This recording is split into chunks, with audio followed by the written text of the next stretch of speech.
Good evening, everybody. It's Friday night, my friends. I'm back and I'm ready. Do some coding here, as we do on Friday nights. So welcome on in, everybody. Welcome. Hey T, welcome on in. Also, thank you T for the changes to the README. I just merged them in like a few seconds ago. So thank you for that. I'm actually in the process of trying to get some like accounts together. I got a little bone to pick with both Gmail, both Google and Twitter. For some reason, I don't know why this is, but when you create a new account, it immediately flags that account as having suspicious activity. And then you gotta, like, you've just created it, you start to update the settings, you go away for a little bit, you come back, and it's like, oh no, there's suspicious activity. It's like, there can't be any suspicious activity. I just literally just created the account. Then you gotta go like re-verify everything and all that stuff. So annoying. Like they just immediately flag things. You literally just create your account and they immediately flag things as like suspicious. Like it's just not fleshed out yet. But yeah, so I've got some Magenta Breeze things that I'm making, accounts that I'm opening and stuff just for the program. I don't have any of the, they're not ready yet for prime time, but got all that stuff, so we'll see. Including a Discord and things like that, but like I said, not ready yet, so just kind of working on that on the side, because I do want like updates and stuff to go to there. Like Discord, I want to get like, there's a GitHub, I think, Discord bot, so I want to like have that automatically updating and things of that nature as we go. You just got done setting up Windows on a separate SSD connected to your main PC for crowd control. There you go. That'll make it easier to kind of like boot in as you need to. What am I looking at? There was something. There's like I forget the name of it now, but there was a program that like a portable program that people were using to strip down Windows to just what you like the Windows install, like to kind of make not to make the Windows install portable, but it's something else, and it kind of it makes it so that like when you go to install like Windows 11 and stuff, it doesn't require a Microsoft account, and it turns a few other things off like right there in the installer. It doesn't like install certain things like OneDrive and stuff like that. The name of it was, somebody tweeted it out. There's like a couple different ones, apparently. Rufus, yes, Rufus I think is one of them, and there was another one too, but that would be, I'm thinking of using that when I upgrade my gaming rig and stuff, so I turn all the crap off that I don't want on there before I do a dual boot of it, because apparently I think Rufus helps with not like breaking the grub bootloader and stuff. Like Windows doesn't, like, it turns certain things off that will cause Windows to like reassert its boot image, the boot sector. So yeah, the website allows you to make a custom answer file, shove it in your bootable environment. So yeah, And that might be a similar thing. So a custom answer file for Windows on GitHub. I grab the raw file. Oh, there you go. Okay. Yeah. Windows change your boot order in the BIOS. Yeah. Yeah, it tends to do that.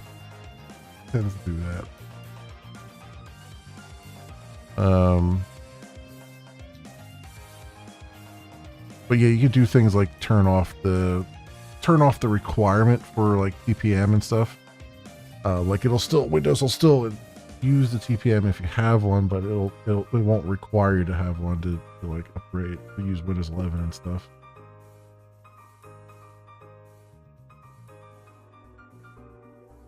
Which is also pretty good. I mean, that's the one thing, like my gaming rig, not even that old, and yet it didn't have a TPM module in it. The motherboard, and then when I went to look to see if I could buy a TPM module for the motherboard, they discontinued them. So I can't even buy it if I want to. I can't give them the money. I can't give them money even if I wanted to do it. So, one thing here though. I need to, speaking of the social medias and stuff, I did not announce stream here, so let me go do that right now. There. That. And that on Blue Sky. And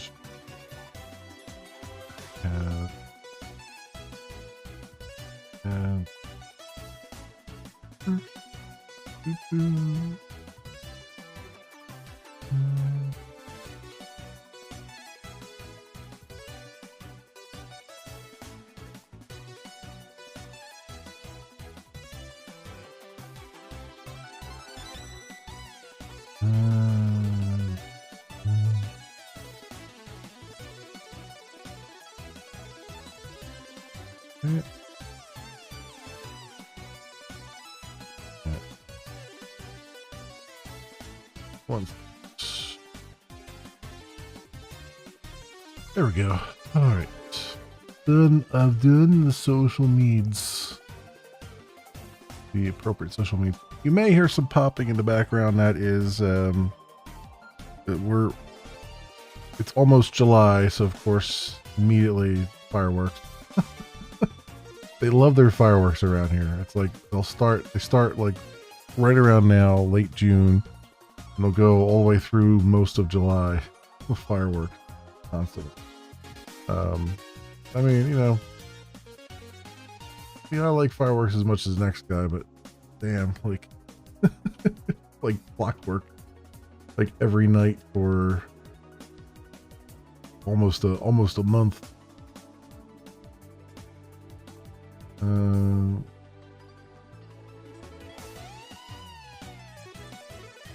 My cursor. I won't. I have you swap. Over here. There we go. Here it is. Alright, so last time we were doing stuff. We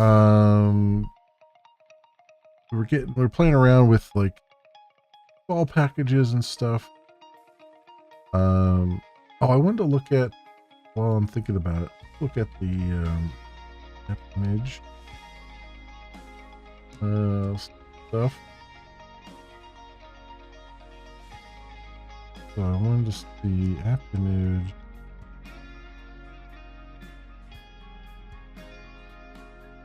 What do I have to do to make this work? Current fire now. Okay, so let me see if I can go Java.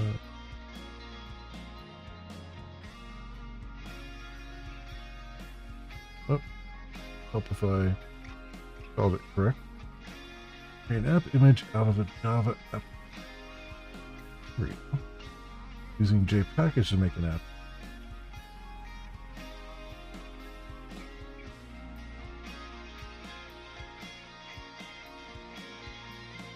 Okay. Let's see this. Starter software is distributed. Maintainer like to support the 3 OSs. I'm managing the builds for AC and DMG, but I don't know how the dev and RPM are generated. About Flatpak is easy build app image from a jar. Especially you bundle generate Windows. There's like Flatpaks or sandbox compiled software versions. Yeah. Windows installation did confirm that I used messed up Windows 10 fresh install and motherboard died. Oh, okay. And the package to app image command.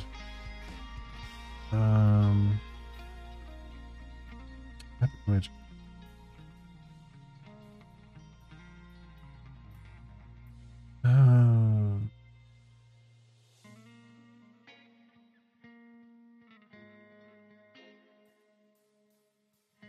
Download link for Jerry is that's I do a package to it. Type app image.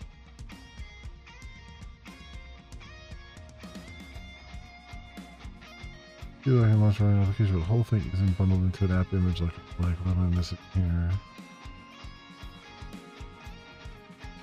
What you're looking for.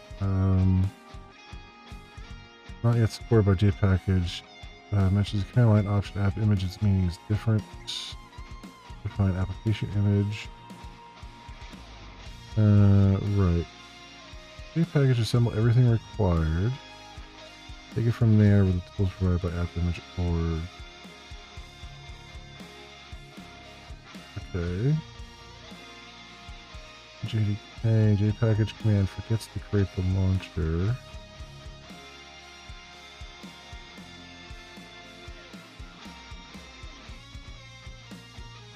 Usually build and install that file. Packaging guide, create app directory structure.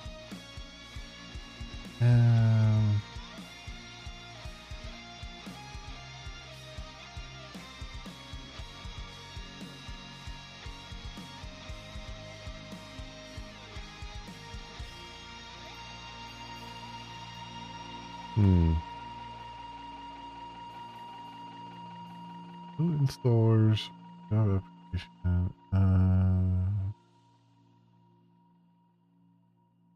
app image kit, quick,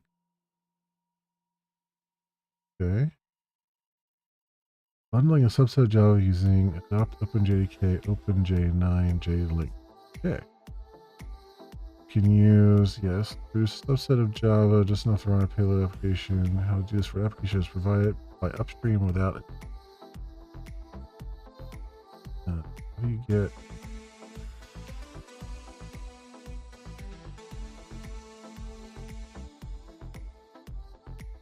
dependencies?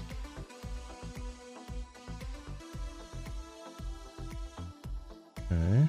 Oh, I didn't use JDEPs to figure out. Interesting. All right. Subset of Java. Okay. So it's just using the app image tool against the directory that this created. Put user directory.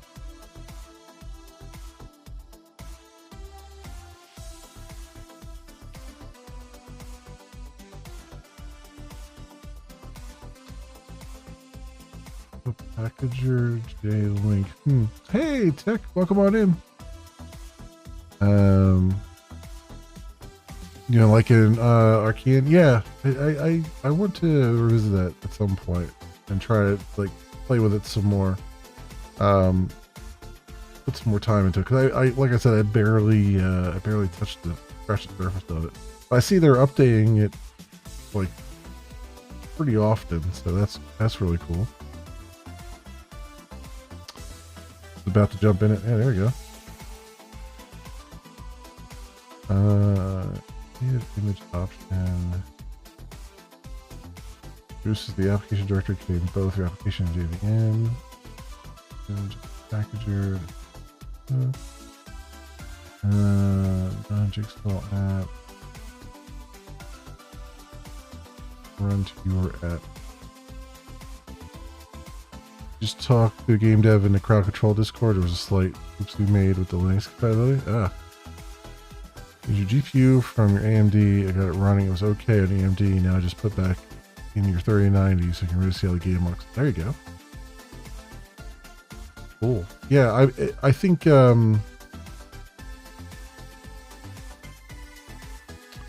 wasn't it all like I think I heard somewhere the game is like mostly using ray tracing stuff. I mean, you can do it without it, but it's the like they're pushing hard the ray tracing in it, I think.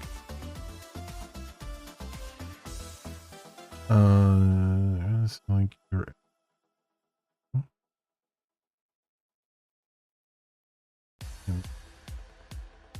cool.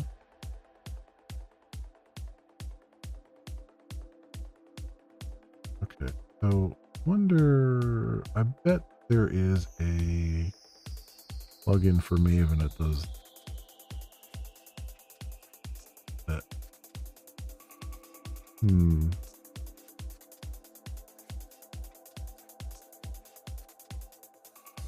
Windows.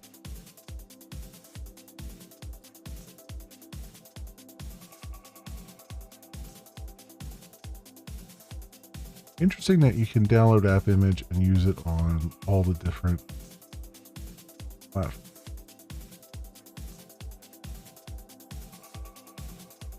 But in my case, I would need different app images for different platforms, right? Unless there's maybe there's a directory that collects all of them or something. No idea. App image is a jar wrapper.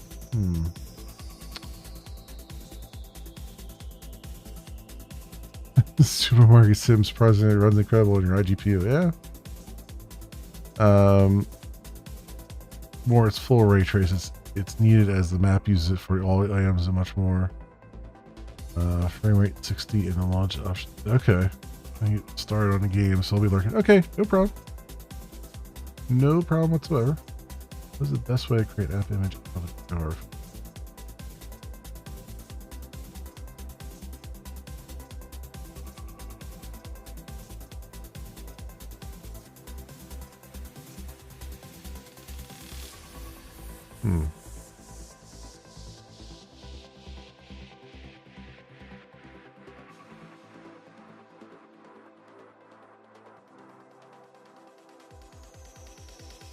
Wonder if there's even to spell it correctly.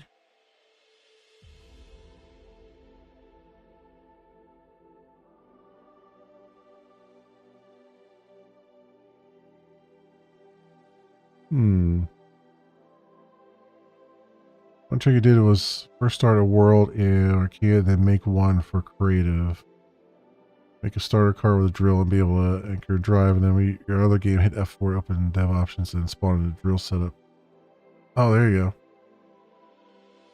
Well, that helps to get like a little bit quicker startup.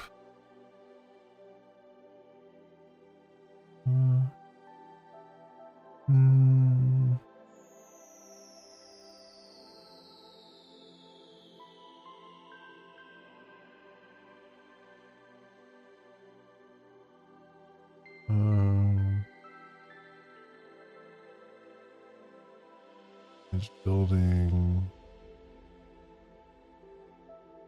Going in.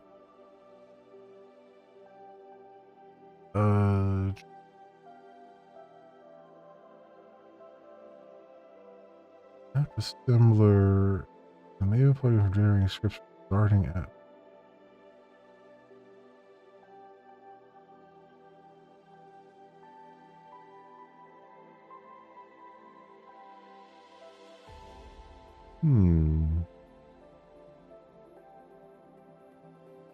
Packaging a Java app for Mac Maven.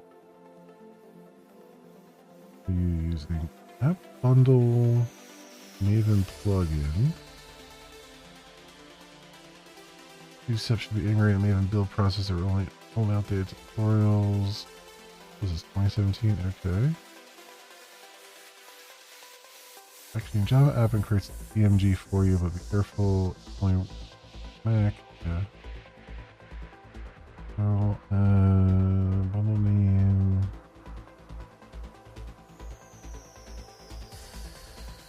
I mean, I feel like what I already have will do. Don't know what the other thing is. Added from the workshop to a card scanner. You can see and find or easy. You get better. Okay. There's a car set that made basic. Gonna be lurking. Okay. Okay. Cool.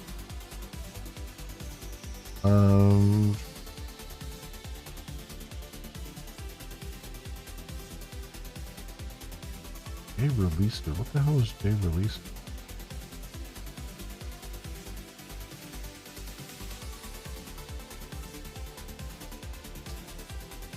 Apple launchers. Oh. J Releaser. Click it after this way to release your project. Okay. Tag and release to get services. Oh, is this to actually release it? Package scripters for Homebrew, Snapcraft, Daybang, and okay, what is this? How did I not find this before?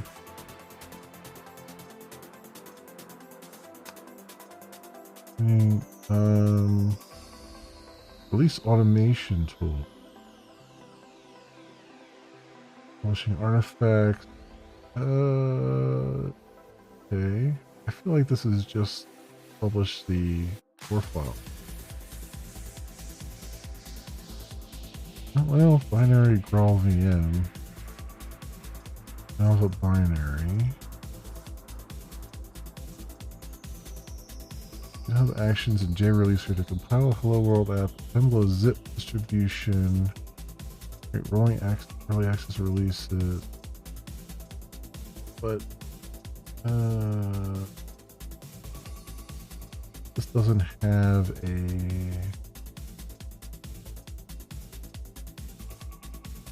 image.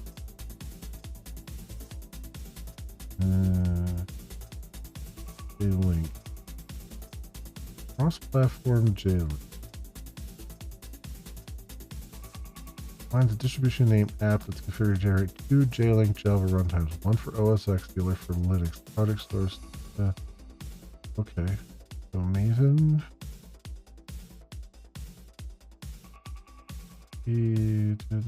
J-Releaser. J-Releaser Maven plugin.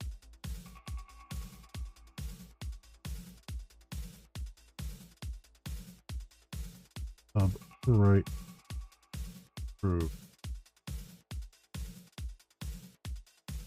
J-Link stuff for the main jar. A target JD. Okay, I'm kind of already liking the configuration for this. A little bit simpler than the other one. Okay. Package. Oh, this is packaging it up into a Docker. I mean, that's interesting. But what, they did have a J-Link packager though, right? Well, this is the one that's saying it.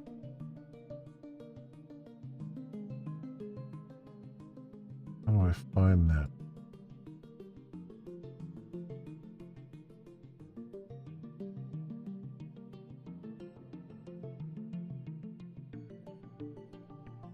Tools.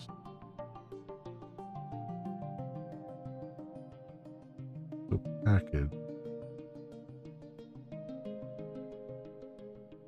configuration, dry run, excluded.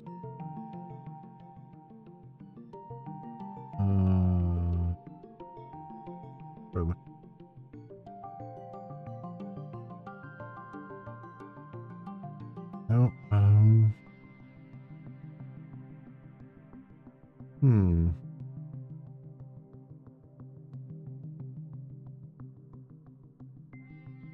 Assemble with JPEG. Okay.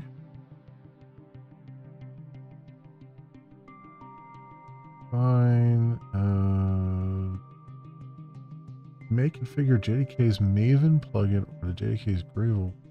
Download JDK. Is that?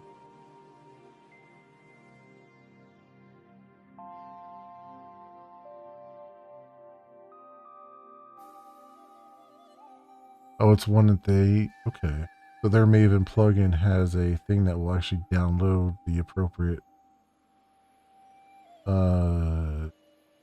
JDK, which is even better. Because that means anyone else who's helping maintain this doesn't have to download the JDKs themselves.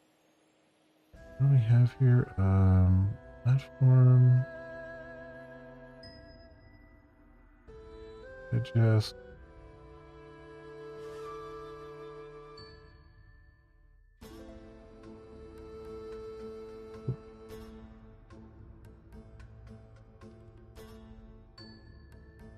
But they still have to provide a URL to the one to download.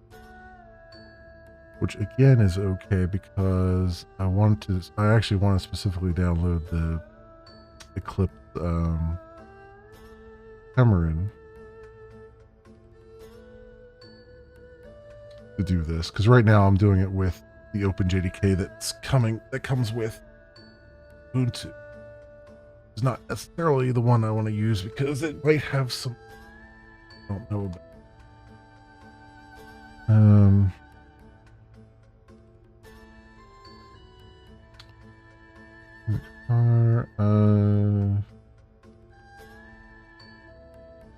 Okay.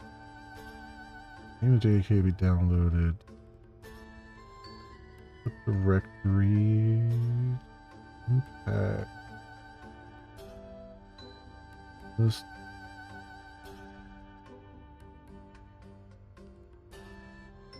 This is really nice, actually, if it does what I wanted to.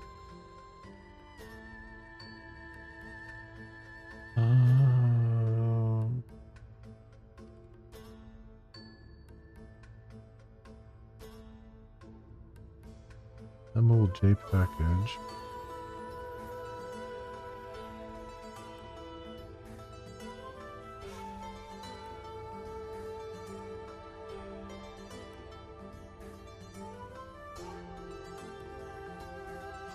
Problem is though, does this allow you to do the actual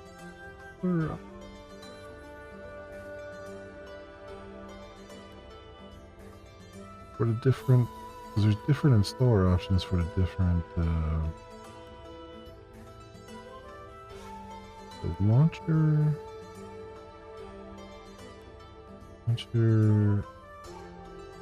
Oh, here we go. Linux app name icon.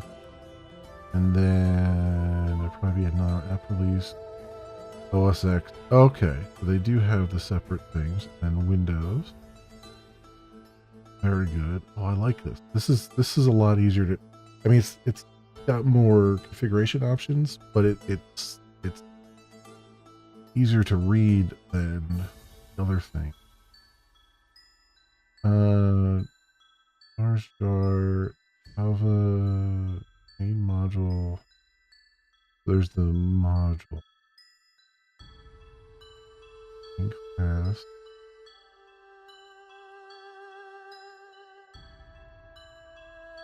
No files. Bring in. Good. This is really nice. How did I not find this before? Is this watch this be like a paid thing here? Repository. Hey, releaser. Oh, Apache 2.0 license. Sweet.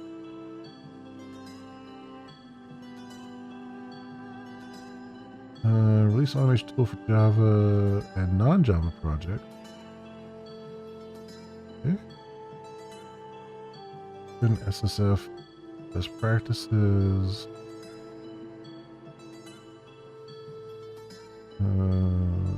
Environment.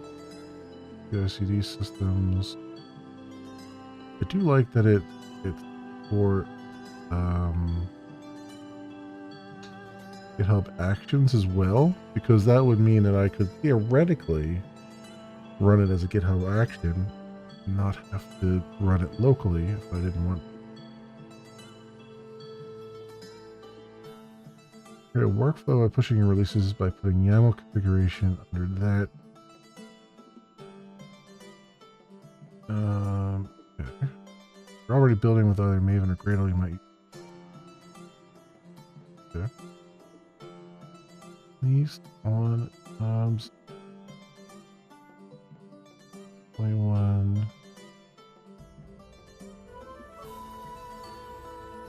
That's great.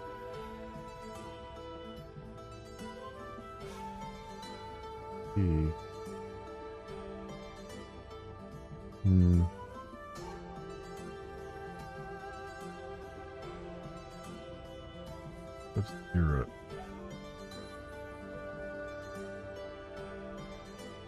11. Put. Oh, GitHub token for secrets limited to the repository can change your workflow.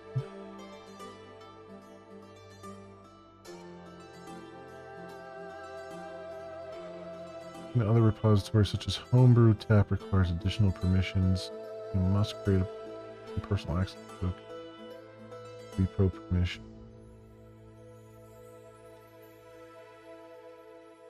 Token intact.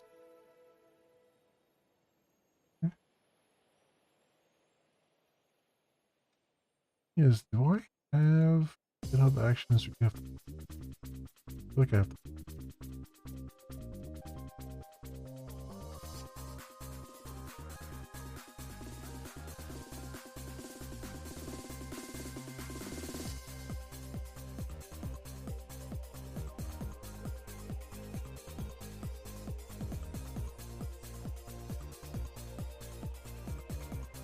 Oh, it's free for public repository.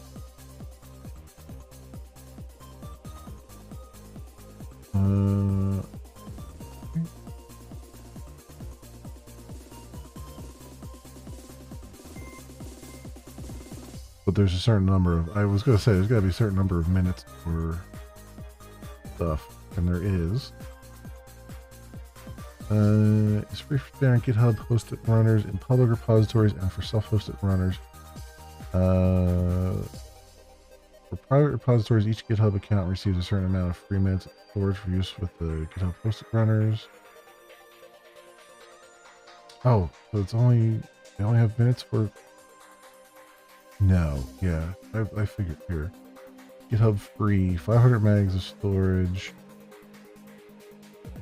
And 2,000 minutes per month.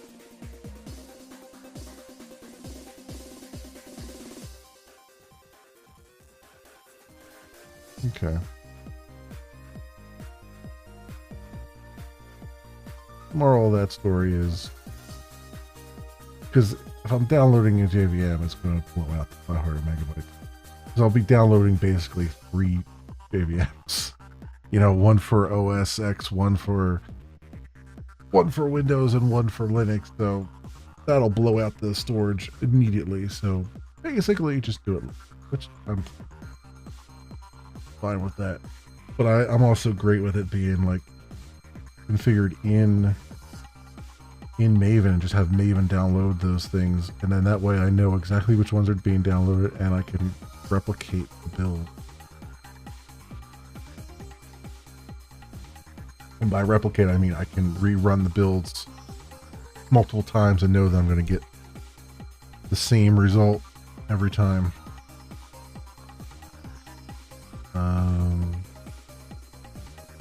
Oh, that's hilarious. Minute multipliers. Jobs that run on Windows and Mac OS runners that GitHub hosts consume minutes at 2 and 10 times the rate that jobs on Linux runners consume. Holy shit.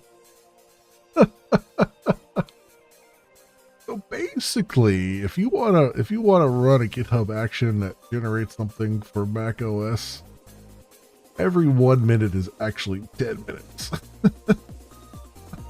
Holy shit. Oh, that's hilarious.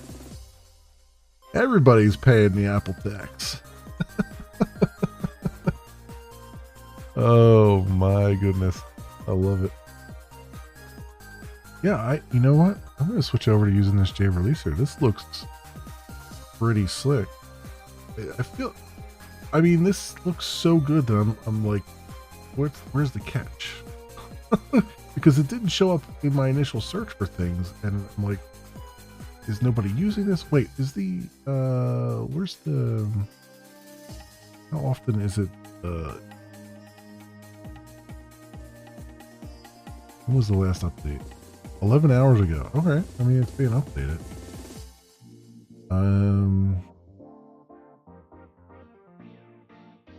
Being updated, and of course a whole bunch of other things that you can publish to, like Homebrew, if you wanted to.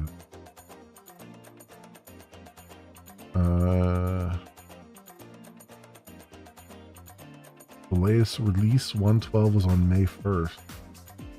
I mean, okay, this looks, I keep looking at it, I'm like, this seems too good to be true, because it's really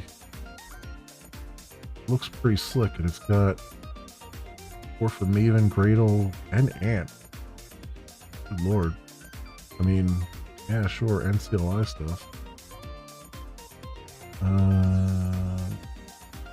You can use it with other things besides just Java. You can use it with Rust and other things. So, hey.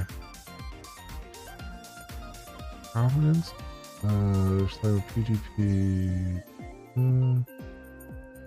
SLSA. Providence will release artifact. I have no idea what something new. Safeguarding artifact integrity across any software supply chain.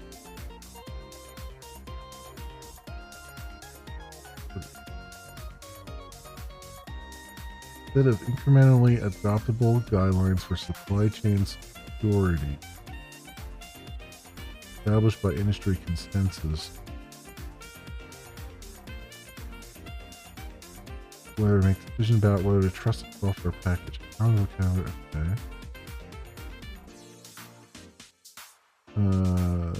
There's a kind of supply chain integrity weaknesses that go unnoticed. The software supply chain, blah blah blah blah. Create labels for software bill of materials. Oh, okay. This generates bill of material. Okay, and then probably make sure that it doesn't have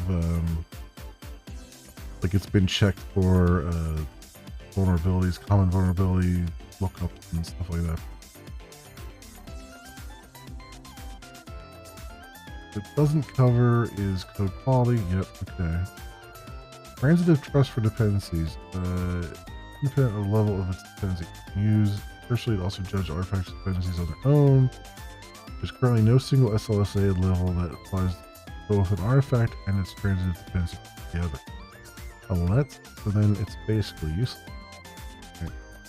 It's like, oh well, we can check that your application matches things, but we're not going to check any of your transitive dependency. It's like you could be pulling in a transitive dependency that is, you know, super vulnerable to everything, and it would never flag it. That seems kind of pointless. So it's just another thing for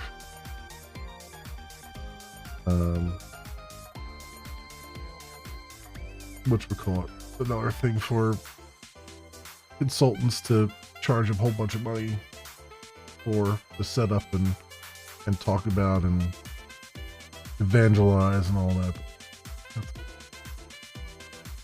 It has no real. Um,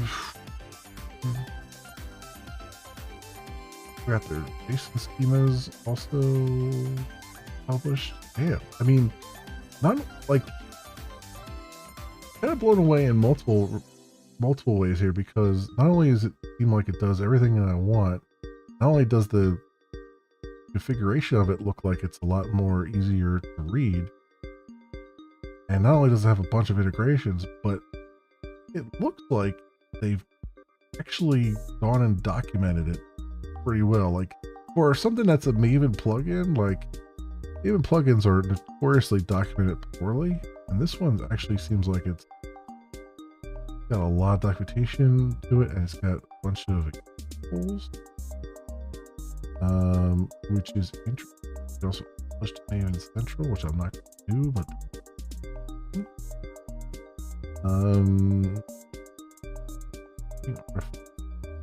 Maven deploys require a set of staged artifacts. You must configure your build tool of choice to place all artifacts in the stage directory following Maven's default layout.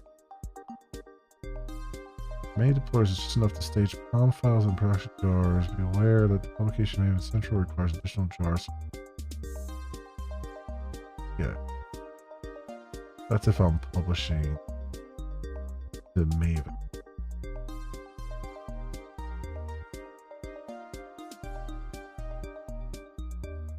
And I got to this page from looking at the page. The one thing though, I don't.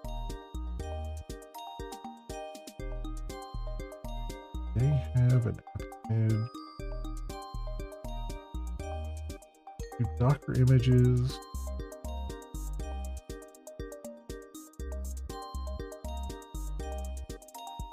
Look like.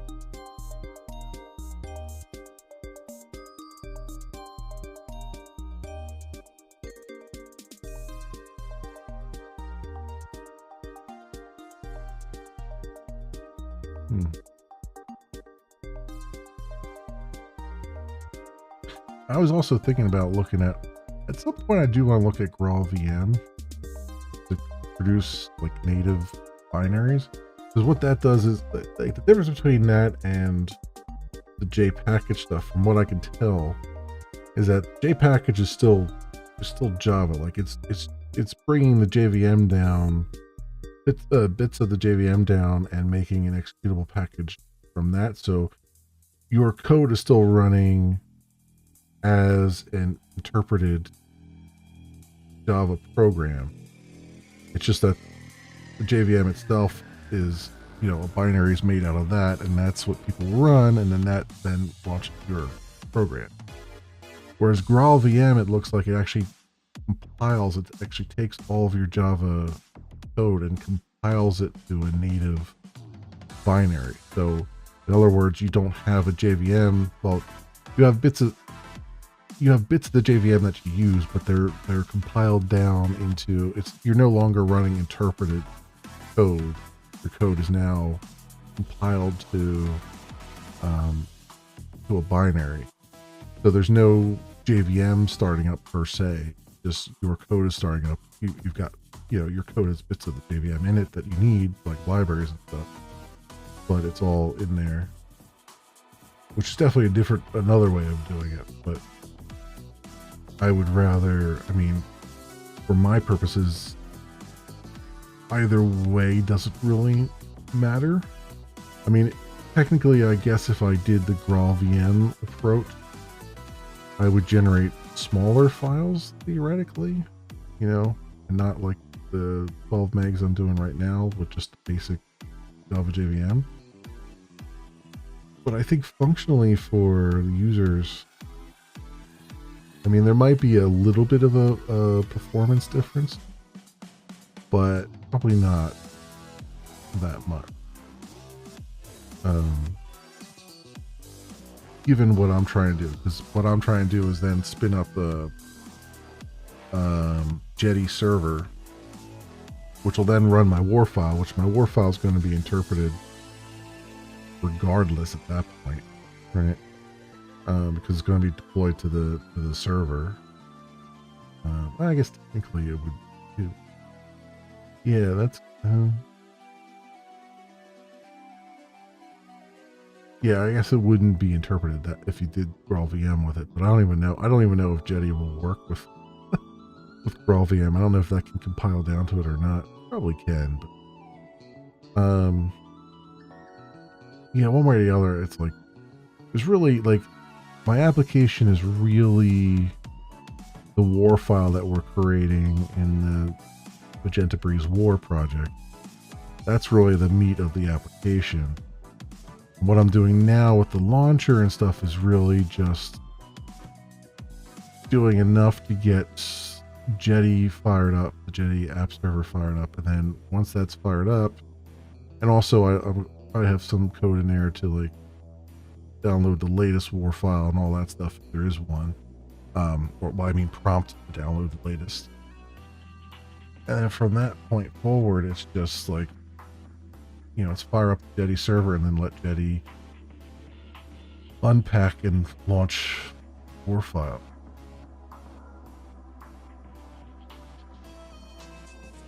And then everything, and then it's just running. It's running as a server locally on your machine. And then you just access all the interface through your web browser.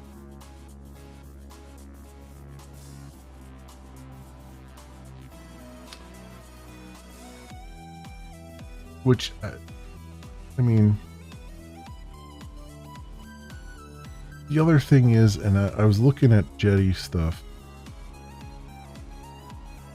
The Jetty server also lets you bring down bits of Jetty, like just the bits that you need.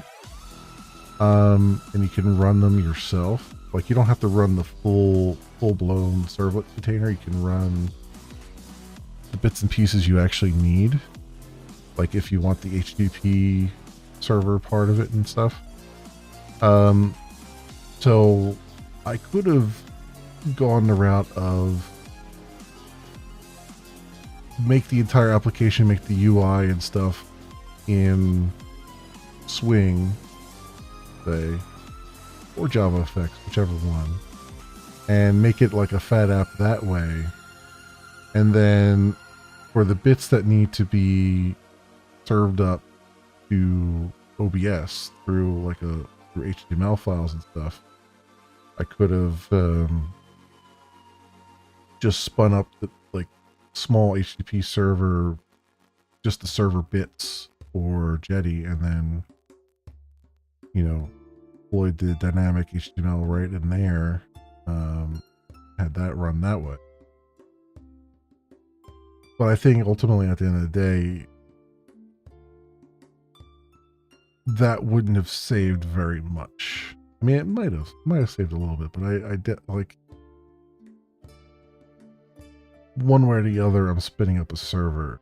I mean, there's nothing that says I have to spin up a server, really. I mean, I could have just generated static HTML pages and just point OBS at those, but that's not easy necessarily for the user. And I don't know if that would work fully with OBS or not. I'd be updating files that it has open.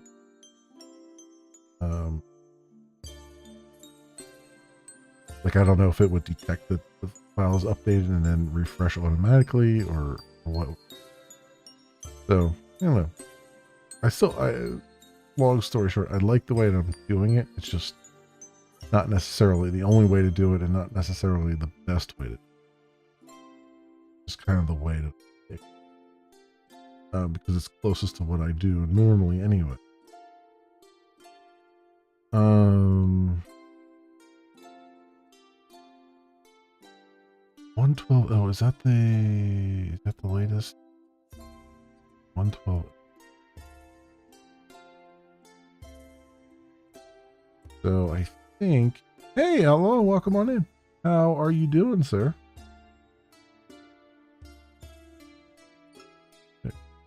That. Yeah, I think I want to switch over and try the J release. Because I mean, we got something that worked with J package main plugin, but also it's using my existing JDK, and that other one looks a bit So let's see what we can do here. This and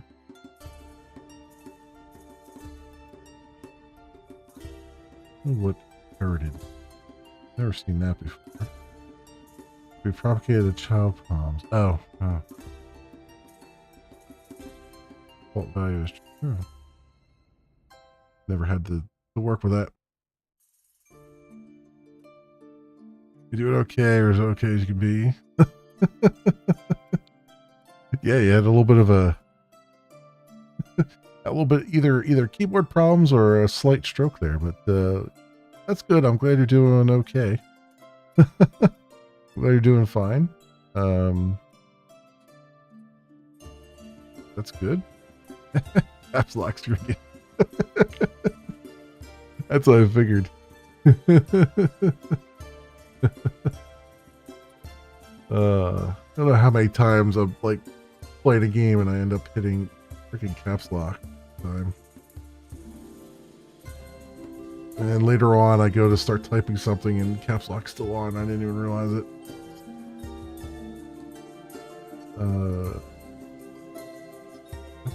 So then I'll do operation.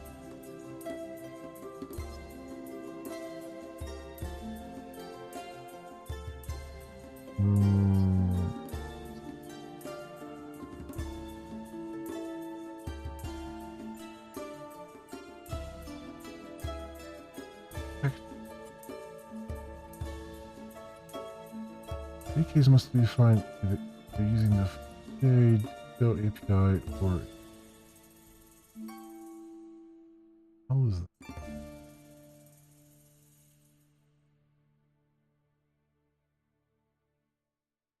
Oh, here we go. Most of the following distributions are supported by the API. Ooh, here we go. Long-term support, the terms and parameters using Disco API. Archive type stands more or less for file extension of the package. Name stands for name of distribution. Major version. Alpha version stands for version without trailing 0. Distribution. Status. Term. Support. Bundled. It comes with Java effect. Type. Pay for me. Architecture. Okay. That's pretty good. Little. It was okay. I didn't get as many hours in last night as I did the night before, but it still was pretty good. No real issues, which is nice. Still haven't heard about the treadmill at all. Don't know when they're gonna decide that the next available shipping date is gonna be. So I guess I'll find out one way or the other. Although honestly, if they do ship like this weekend, I'm probably actually happier if they do ship it on the weekend, because then I'm not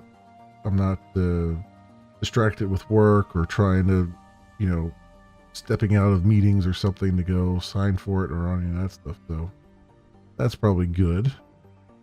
Order a new one and cancel the old one. Yeah, right. Exactly. Well, and it's funny too, because and I think I mentioned this last night, but the Amazon third-party seller stuff. So I guess a lot of people have flagged them as spam. So when they called me through the Amazon like a 616 number, and it was automatically blocked as spam. And so my phone didn't ring. And it went directly to voicemail, and I didn't notice that it went directly to voicemail, because also the voicemail was marked as spam, right?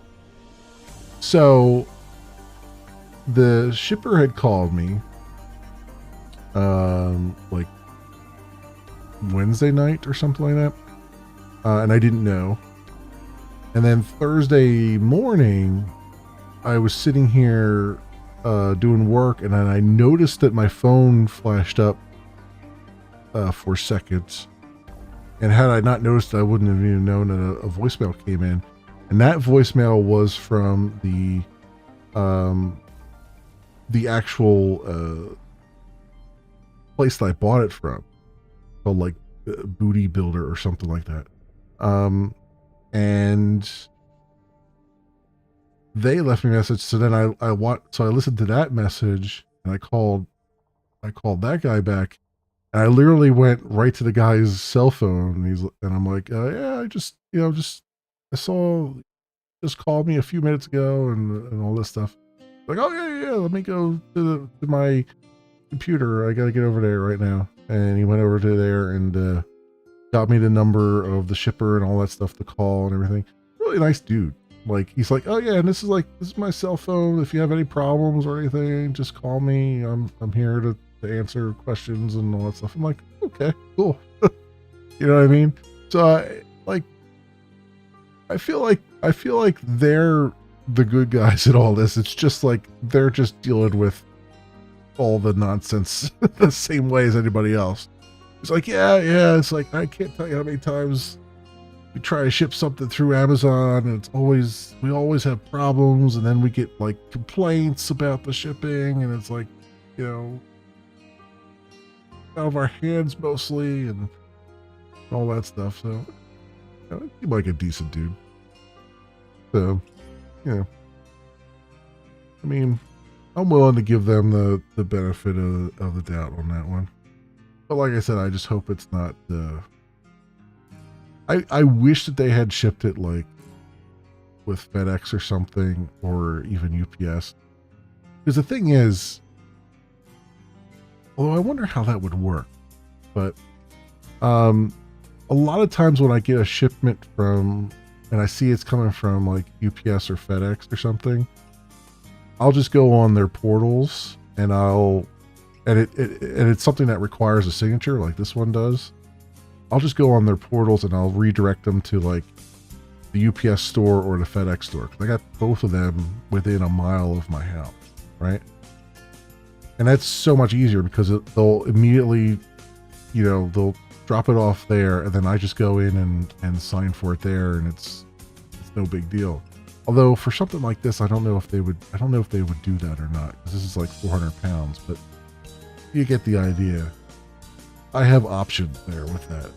And not only that, but I've set up alerts so that if I do have something shipping to my house, whenever the driver gets within, was it like 2 miles or something like that, some kind of distance, it'll send me a text message.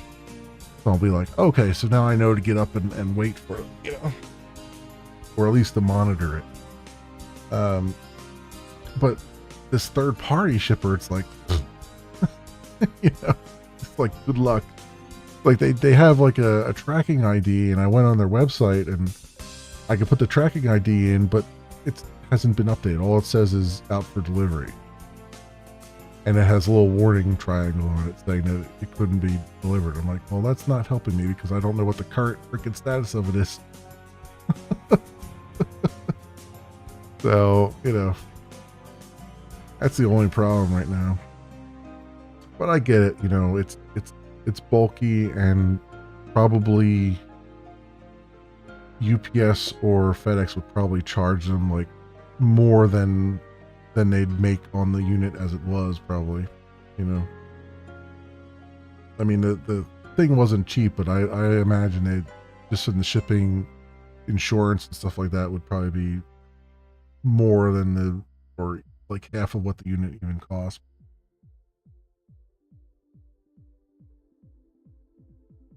So, yeah, it is what.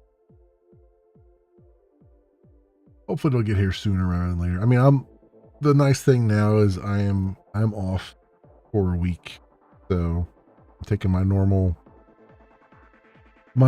summer July 4th week off, which my bosses love, because it's like I do it every year, and so they know well ahead of time that it's coming, so they plan for it and everything. It's great, at least being somewhat consistent. That plus I'm consistent with that, and I'm consistent with the end of the year, like last 2 weeks of December, and usually the first week of January too. I take off, because I got, like, not only do I have the holidays in there, but I got my birthday in there, and I'm like, you know what? I'm just gonna take the whole freaking block. Done with it. It's a nice unwind and recharge for the next year. And also it comes at a time when we're not pushing any, production stuff now, because we only do 2 releases a year. So at that point, like at the very end of the year, the last release of the year is already in the bag and done, and we're just in the lull where we're going to go spin up for the next year's release, and we're just getting everything together and everything. So there's not a whole lot usually to do there, except plan out stuff. So it's good from that perspective too.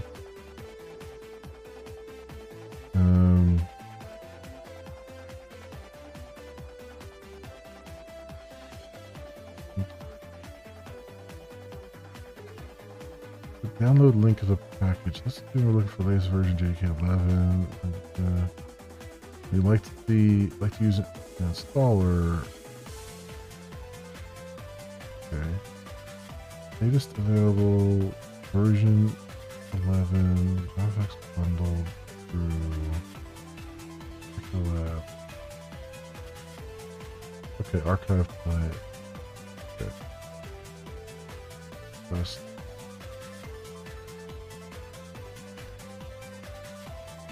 Other.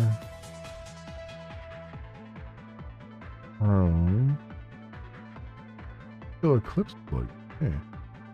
Any plugins? Some plugins and extensions available that already make use of Disco API and help you get a dedicated resource even fast. I mean, what does this do besides? Does this just generate the file that I need, or what does this?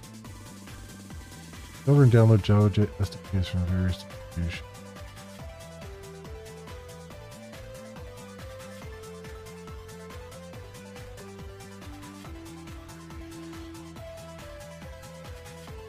Doesn't give me much of an idea of what it actually. Does this just generate stuff?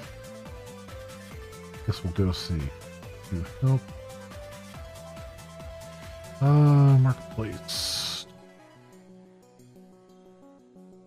And some point here, Eclipse will come back to me. Go.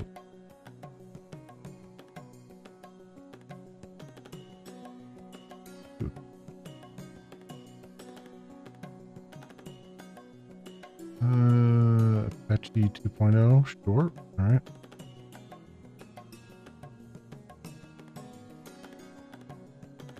We'll trust it.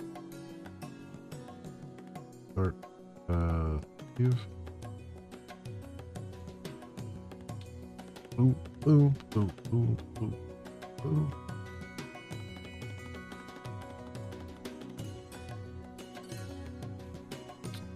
Okay. How do I act?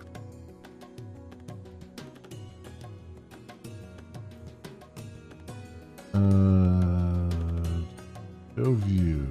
Other.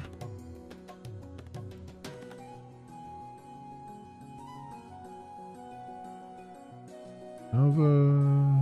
No. General. there's something here. Disco.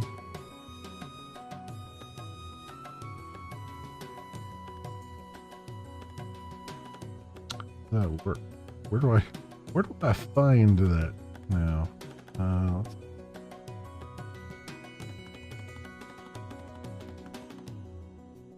even discovery.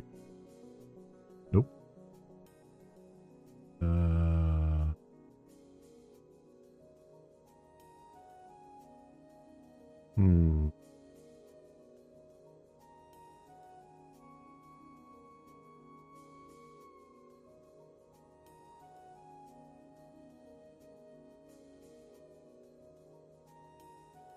Under Java here, maybe. Plans this weekend? Not really. No. In fact, this whole week is just going to be like a staycation. I'm just going to kind of veg out a little bit. Hopefully, fingers crossed, treadmill comes in. I can start using that, getting used to that. Get my own butt, that kind of thing.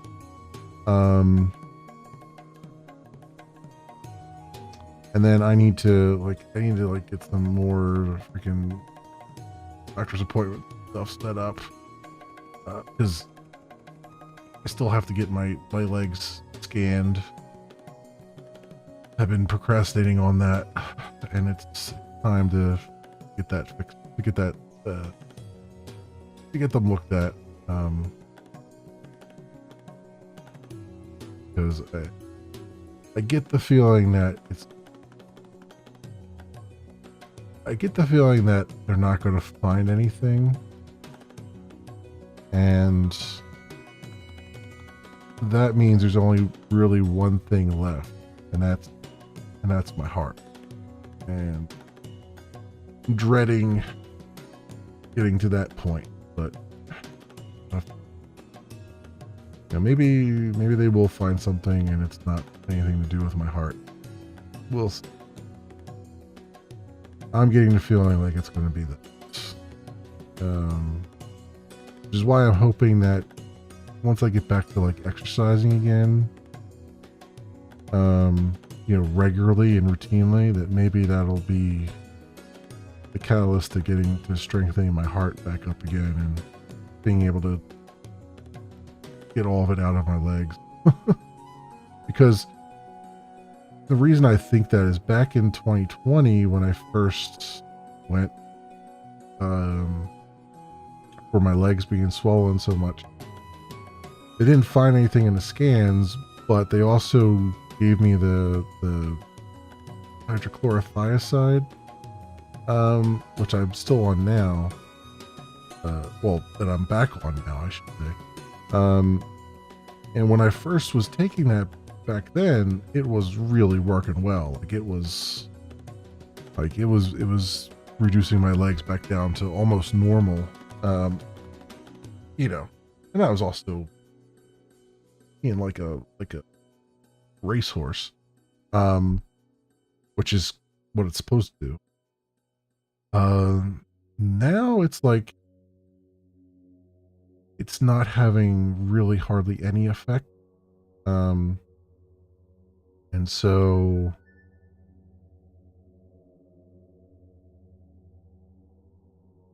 I'm hoping that it had so much of an effect because I was, back then I was a lot lighter. And I'm hoping that, and I was also, I wasn't in shape, but I was also more active because that was before, really before COVID hit. And I'm hoping that that's getting active again and all that stuff will kind of make that medicine work again.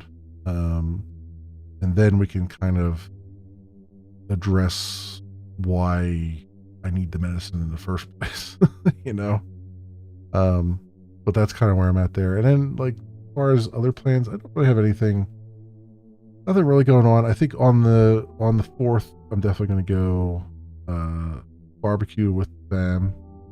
Um, and that'll be good. It'll be good to get out and just kind of, have some burgers and hot dogs and all that stuff.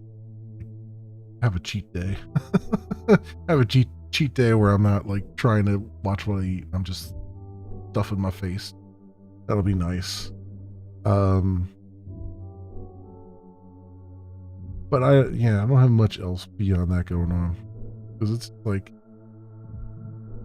I would go, like I could go to the short points and stuff, but it's not really my thing. Is, and maybe this is just, maybe I'm just weird for this, but like a lot of people say like, oh, you should go, even though you're by yourself, you should go, down to the shore, you should go get a motel, you should just get away from everything. And I'm like, I understand where they're coming from. Like getting away from everything is quite nice. But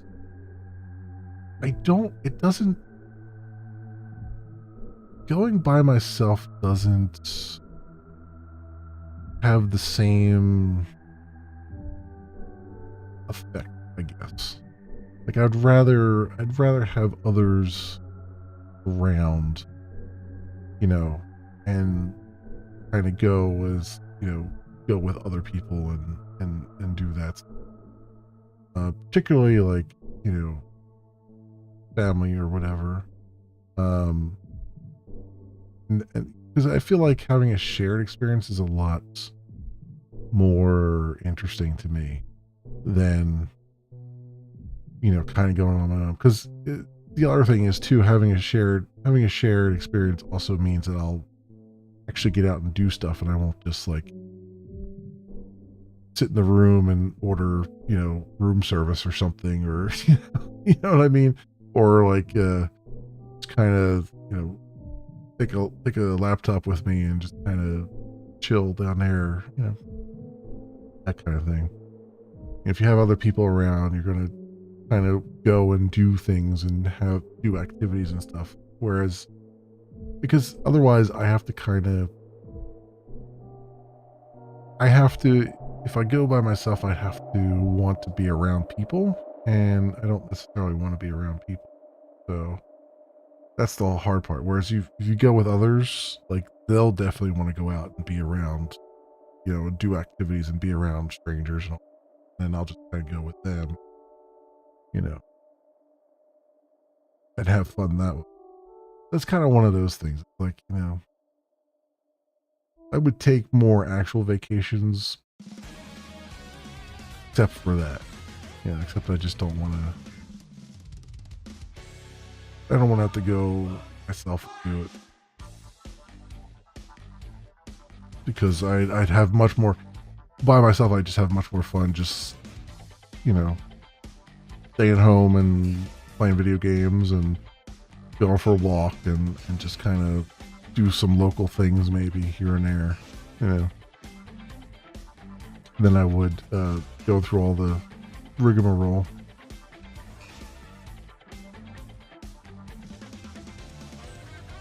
I realized that was a huge tangent. That's just kind of how my brain works sometimes.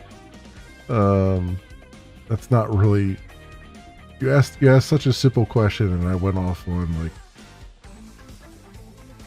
20 miles in the opposite direction. But there we have it. Where is it? I don't even know where this thing has. Oh, like what am I supposed to be looking at here? Like it doesn't even mention where it's at. Really close to going in on the marketplace. What is that? What does it do?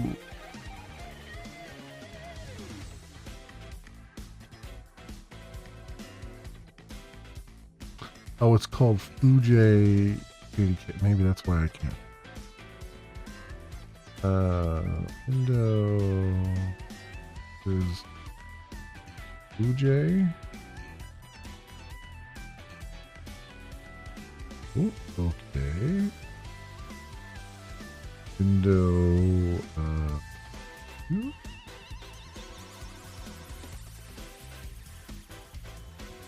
Okay, no. Okay. Okay. That's not open. Where the hell does this go?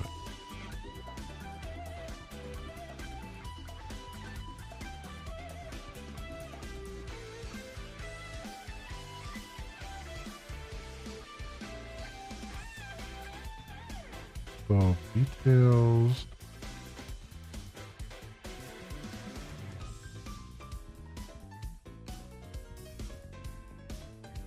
Uh,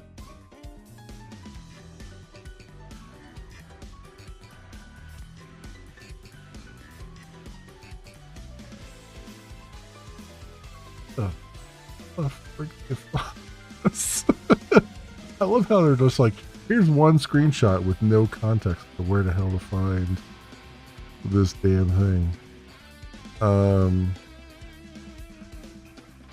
Yeah, we'll just slap it. We'll just slap the screenshot up. That'll teach him.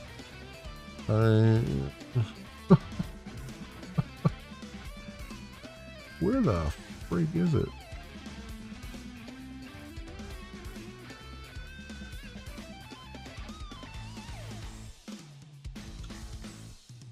Java pilot?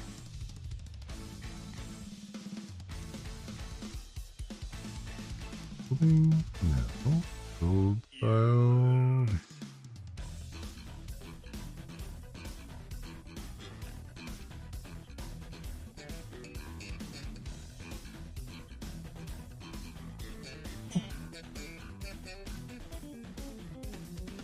I think I would see it here if I type it in the filter. But it doesn't even find anything called food.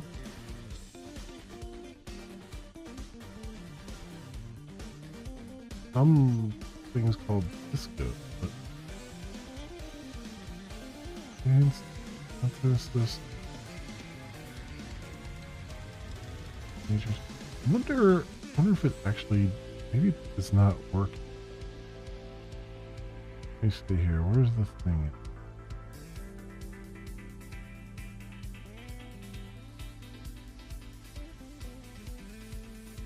Installation details.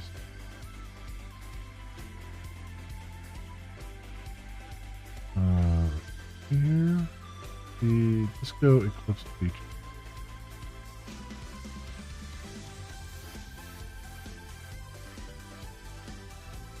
Okay, where is this?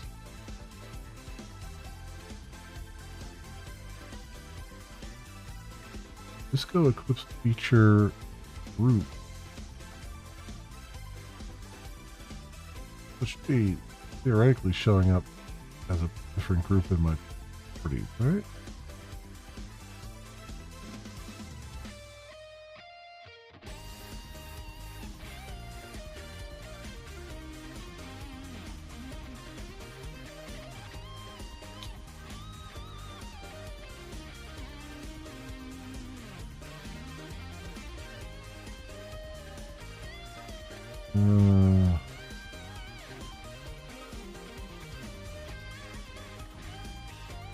Okay.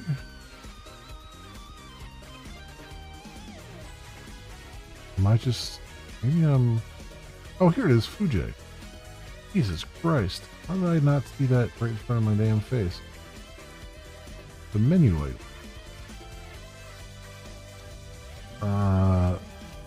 Yeah.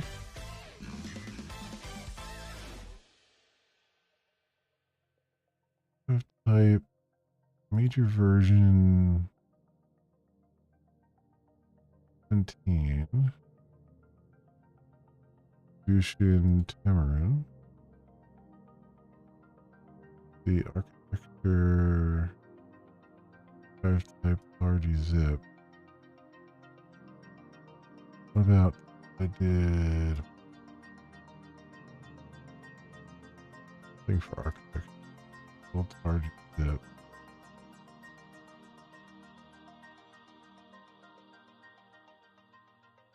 Was X zip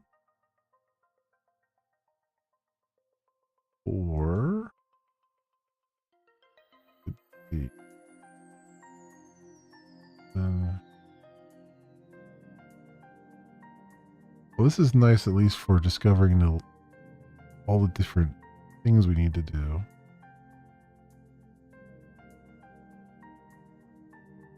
Or all the different properties I need.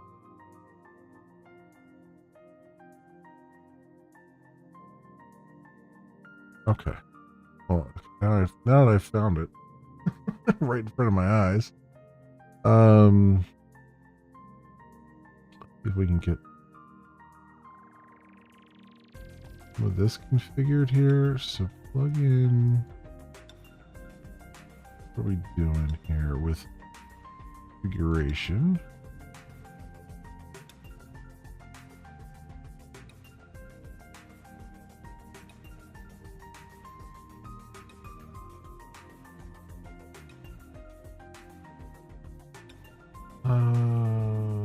Here's all the different packages. Oh, see, they can generate a flat pack. Or an app image. Okay, so this is why I got here from app image. App pack. App image.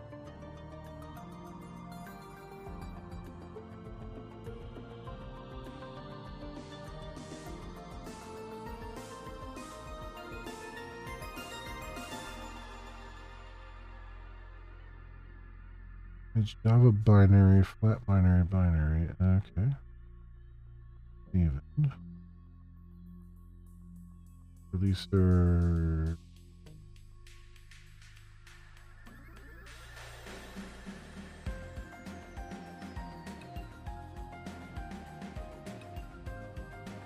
Image. Icon.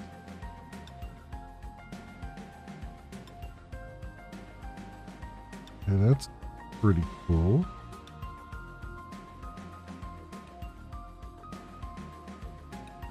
They got chocolatey, they got homebrew. Winget. Sure, you can generate, right, flat pack. Upstream.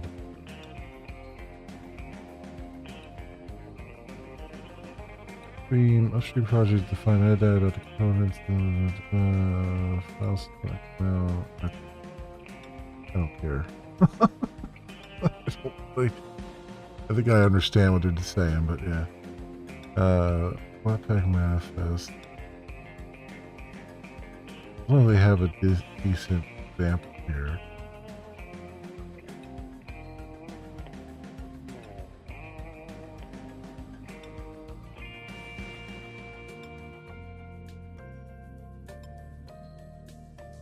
I'm guessing I need, in order to do that, I need the, like I need to generate a, but app image doesn't seem like it needs one.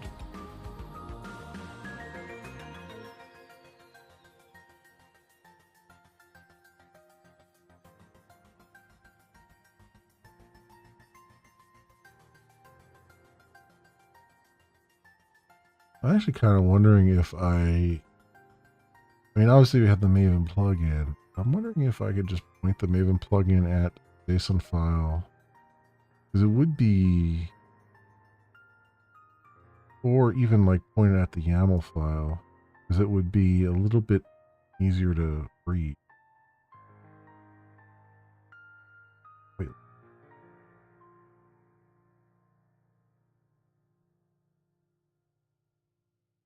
Wonder, the signing. How about signing? Compared to the public signing key, can sign all files.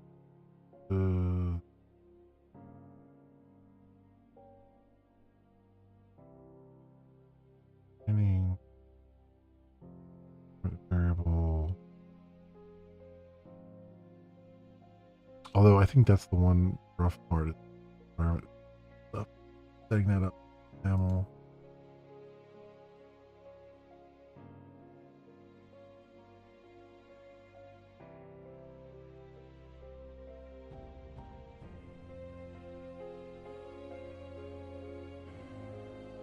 When not explicitly set, the value of the following properties may be resolved from an environment variable or just a property. As the property takes precedence over the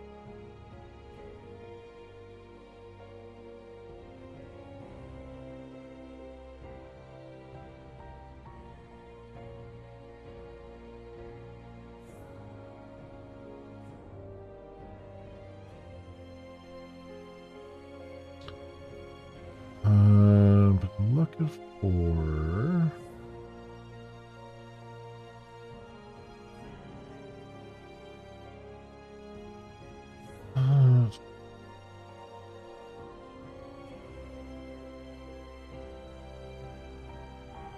what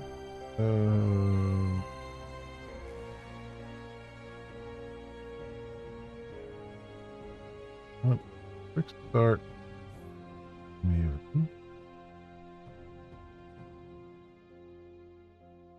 Following Maven plugins. That Maven plugin, app assembler Maven plugin. Collects application dependencies and generates launchers. An assembly plugin creates the bar. You also have to configure JReleaser. Yeah. But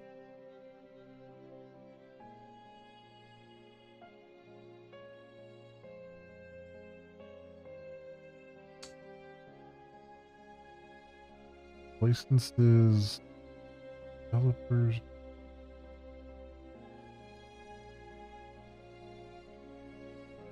Maven.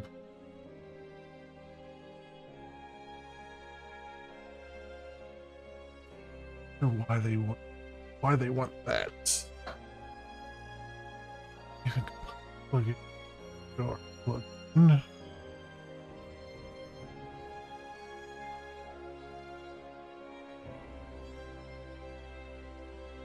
Well, I already have the Maven jar plugin there, so it's be a problem anyway.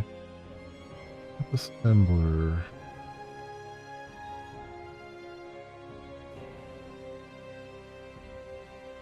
Repository layout flat. Repository name live. Distribution package assemble. Yeah, assembly plugin.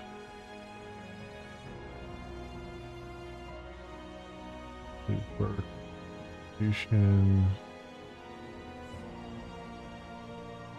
Release.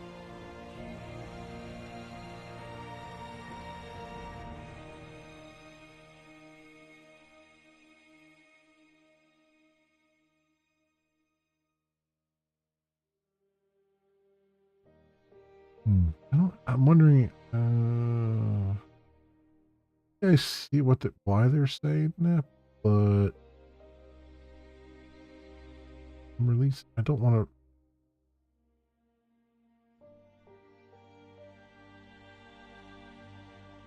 Necessarily want to release a zip, but yeah, we'll see. Here we go.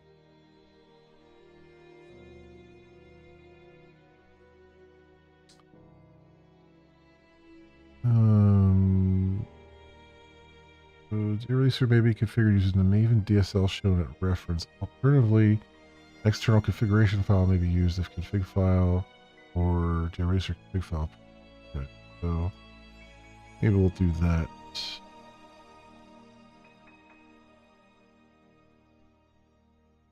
Maven sessions more than one project.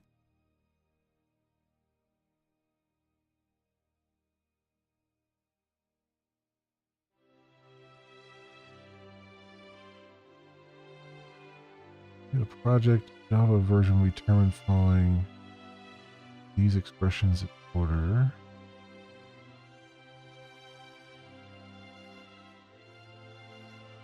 How they're releasing target.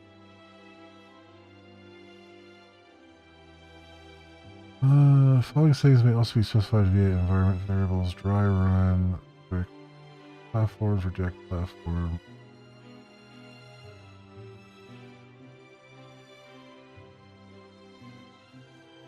artifact.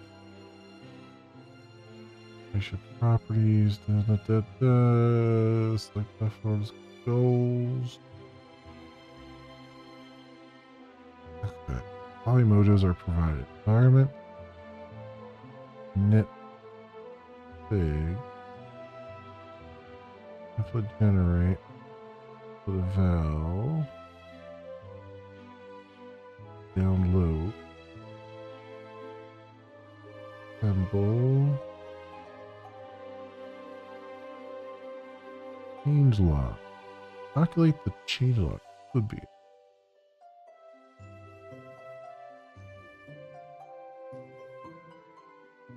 So you can have it generate an automatic change log for it. Like a changelog file, which is actually pretty fantastic.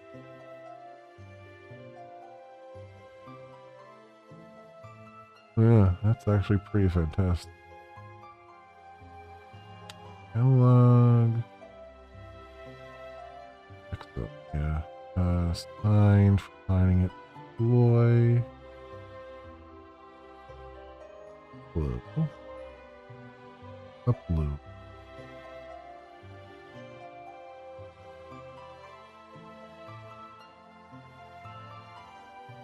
Release. Loaders. Air. Package. Oh. That won't be using. Now. Now. Oh, announces the release to different media such as Twitter's look became in.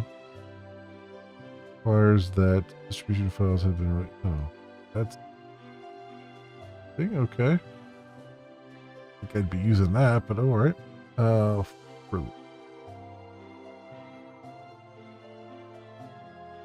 Which does all of those things.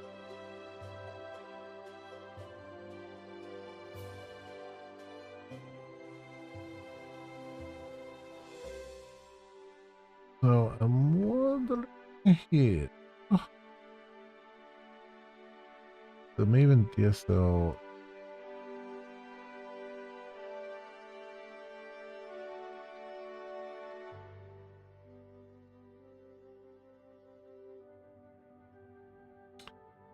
Takes me back here. What the hell? He took me right back to the page I was just on. Release YAML file. This file can be generated by running jreleaser init format YAML.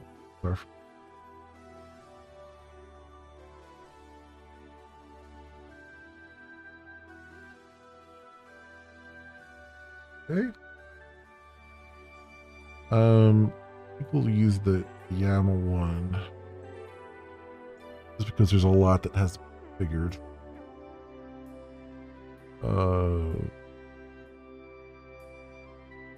Need though is samples. Link.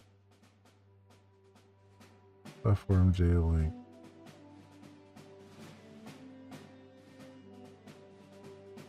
Assemble, JK, packagers.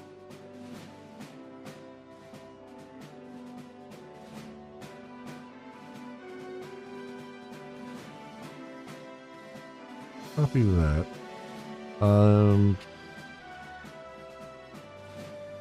The project stores, the image will be generated for the next step.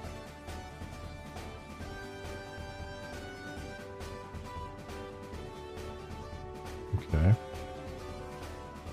Over here, I'm not even. Well, I guess call it.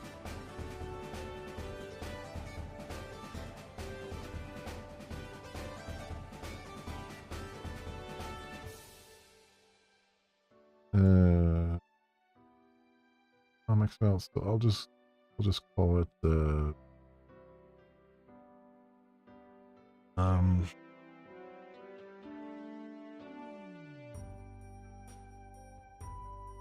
builds least ammo.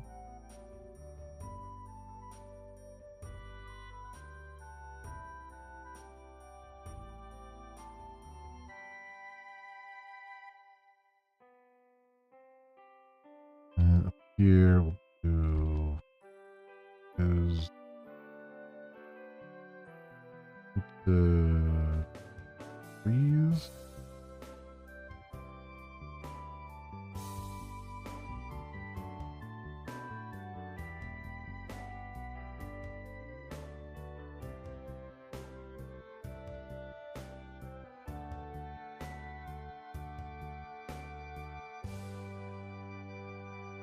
Description,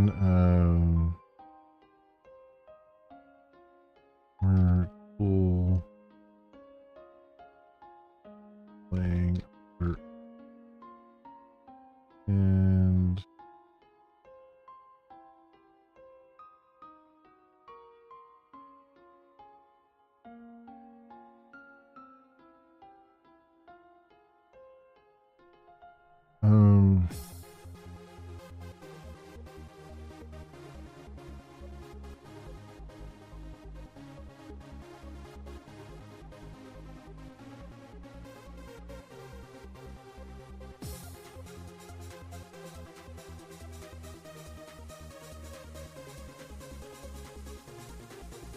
do.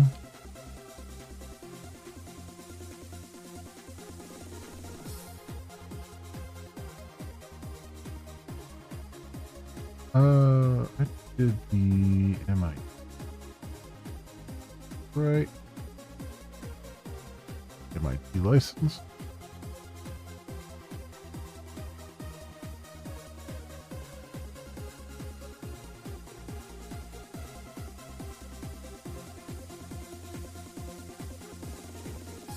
Okay, so Java, the main class is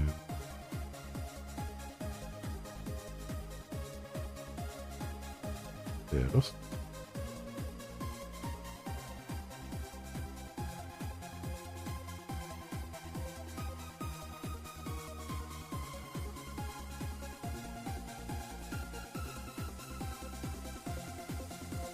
Memory.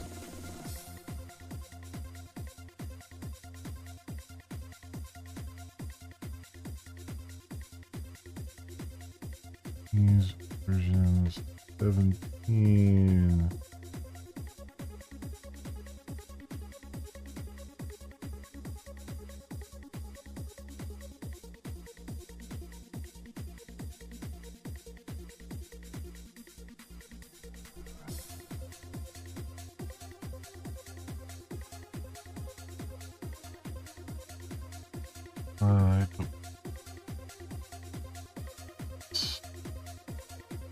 Symbol.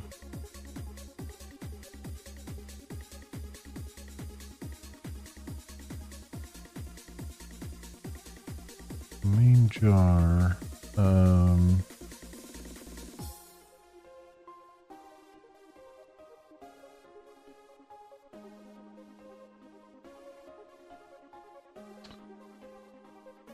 Oh.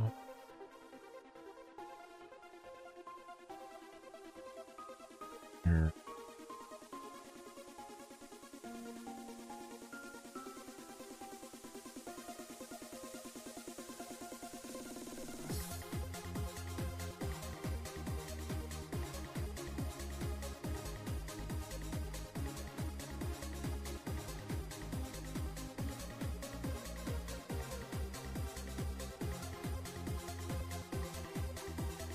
Version name.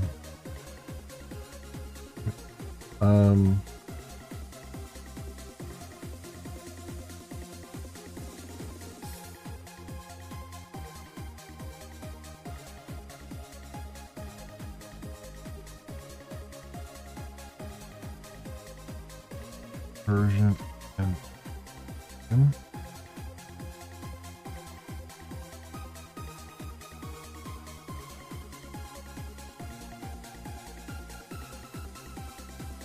this would be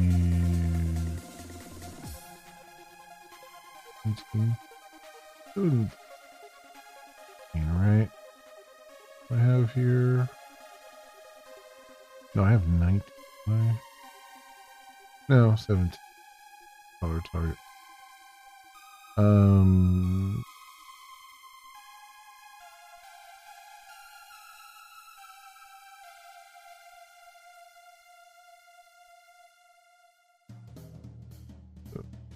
17. And I want Emerin. So major version is 1901.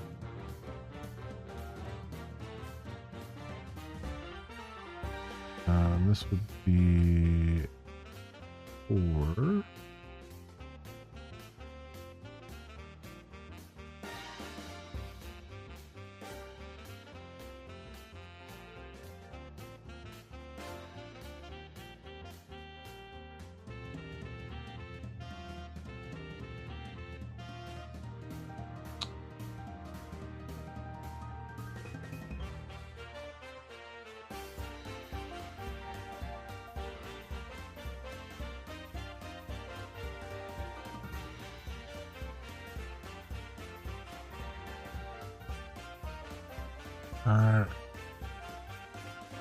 We need the actual a name here, I think. Come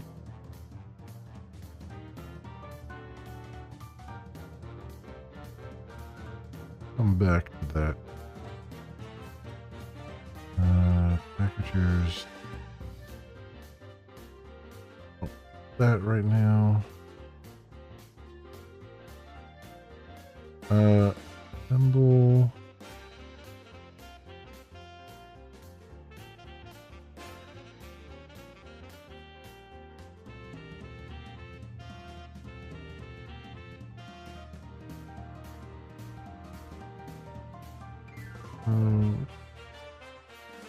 There we go. Assemble.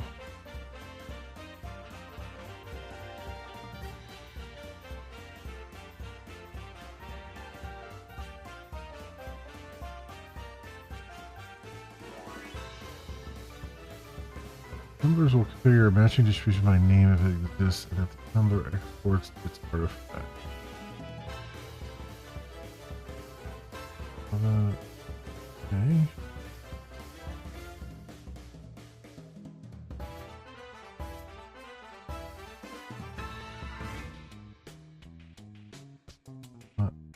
Symbol.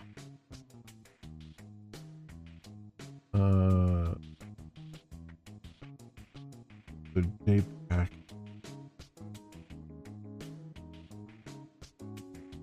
That's what I want.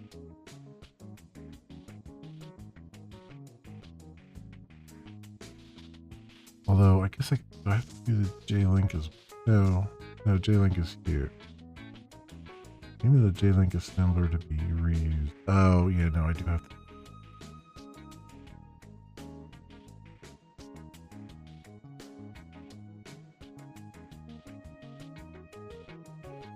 Yes.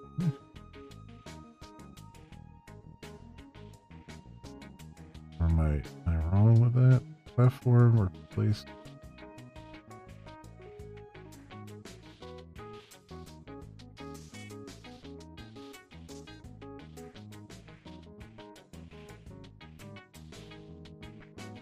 Runtime image. No, here. So JPackage has the runtime images stuff too. Is JPackage called J? I don't know. Yeah.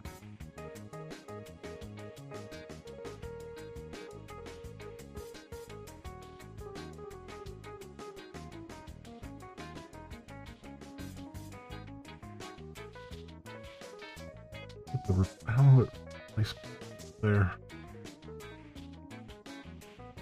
Properties, application package, launcher, Linux. Oh, I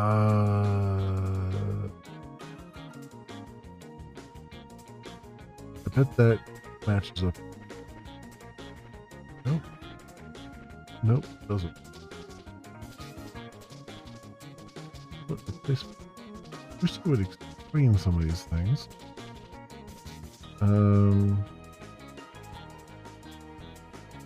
Environment template.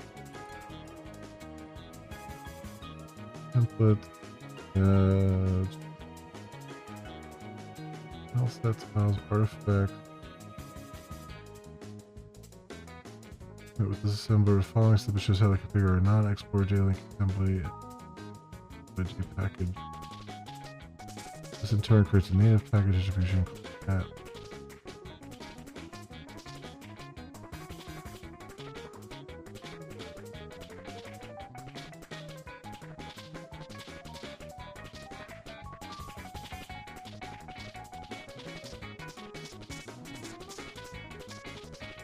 Yeah, I mean, this would be good because it generates the image and then it goes and does all the different types.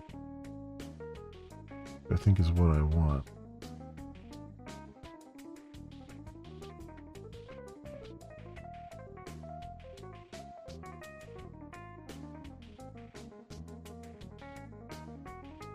Similar runtime image via JLink and consume it with this assembler. Yeah.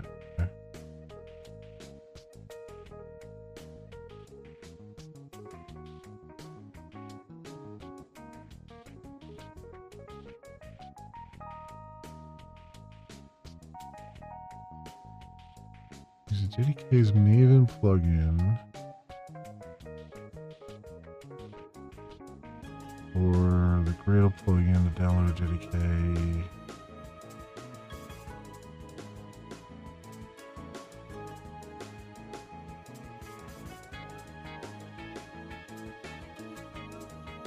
Oh, okay, so it's a different plugin I have to do. Bring these down.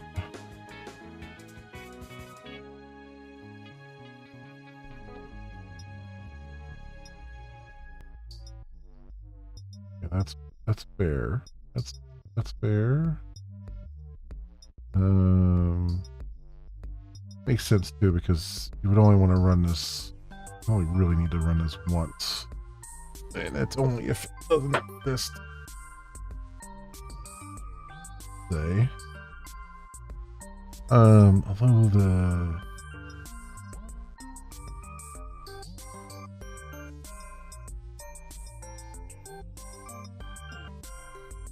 definitely want to put this probably in the project directory and not in the target because that'll lead it.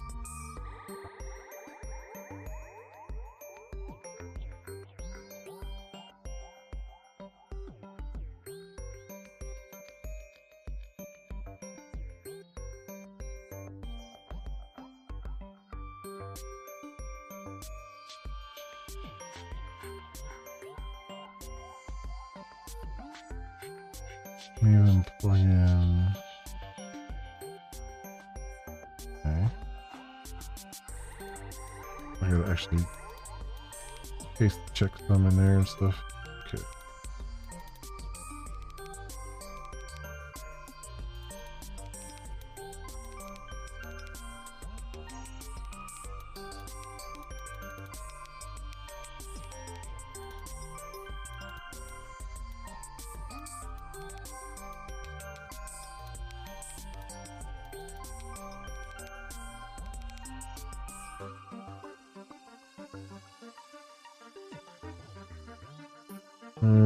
Alright.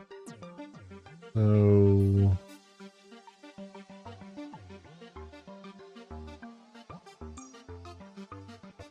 okay. Okay. Right. Sure. So I need to do copy this. Over here and so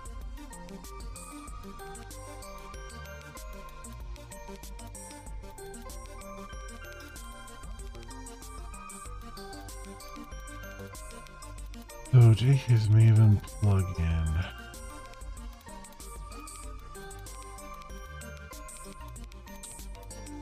Good flag on there.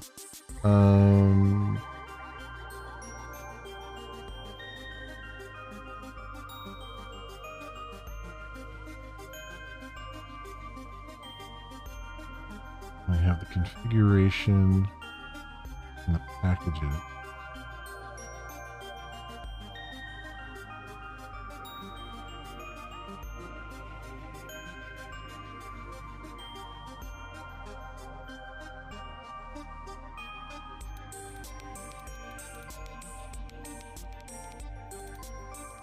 package. And then we need all the parameters defined.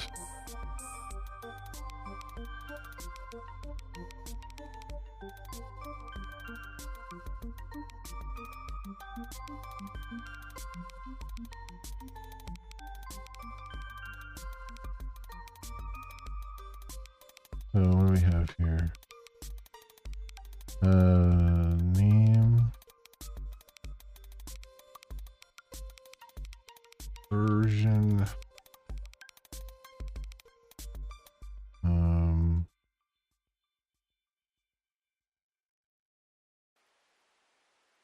platform,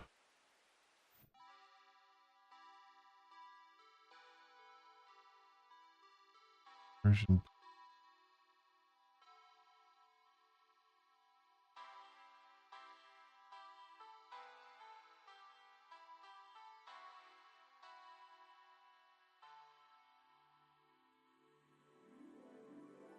URL checksum file on it.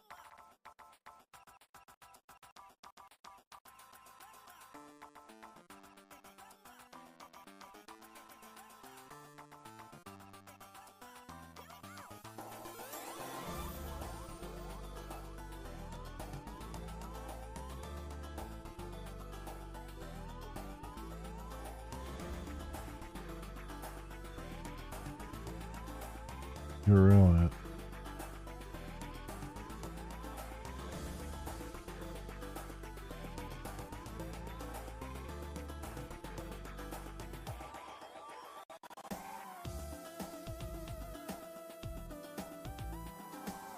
Wait, what?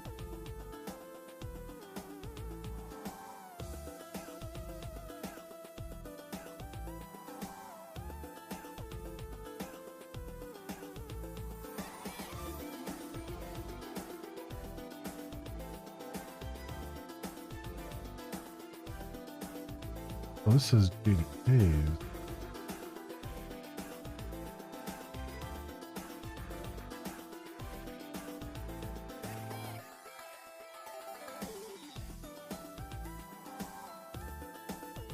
What's the packages? Packages must define. Oh, if we're using the Fuji Disco API. Pack.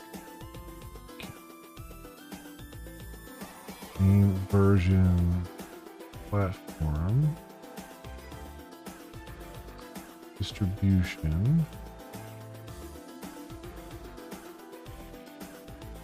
archive type, JavaFX bundle.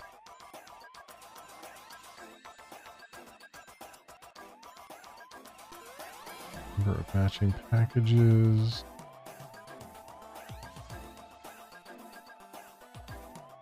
File name of downloaded package. Fitness. Support. Yeah. Problem. Okay, I see what it is. This is if you want to go through the Fuji Disco API. Otherwise, you can explicitly say go to this thing. Okay, nice. Nice. So name, version, platform, distribution, archive type.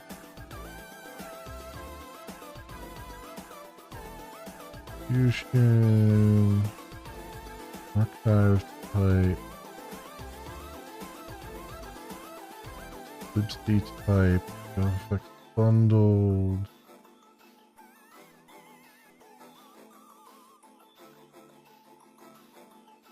JavaFX bundled, whoops. And package type, release status, term of support. Package type, release status, term of support. Fitness, and then found. Fitness. Well, okay. So, Virginia Discovery Service to 17. I want covering.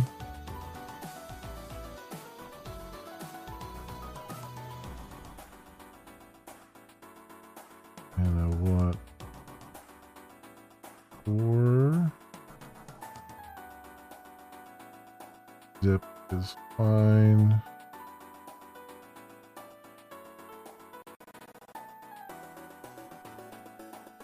The name version. Yeah, I can't like take a screenshot of this.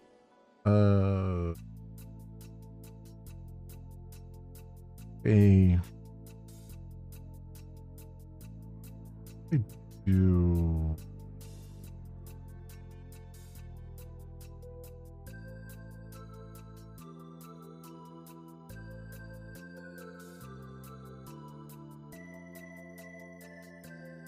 Print screen.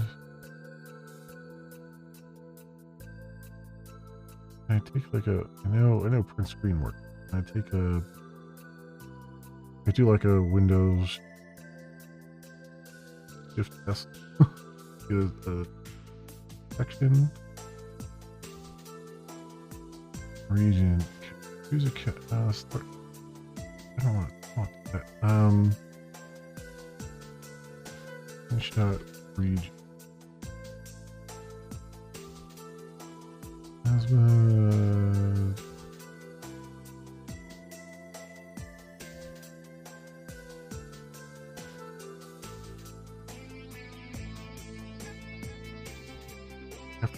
Have to install Spectacle, really? Here we go. Different screen, the entire screen, all displays. The active window is super print screen? What the frick is that? I guess they meant shift print or control print screen. Yeah. You can configure Win Shift S to take a screenshot using the steps below. Screenshots, copy, clipboard. Okay. K menu. Go to custom shortcut. K menu, system settings, workspace, shortcuts, custom shortcuts. Spectacle. This is using Spectacle to do it.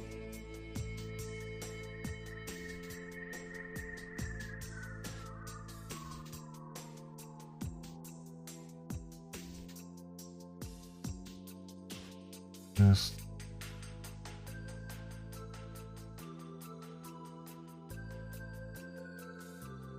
Files and picture screenshots. I don't want them. Well, okay, so you can just copy it to the. I guess I can just copy it to the clipboard. I don't want to save it.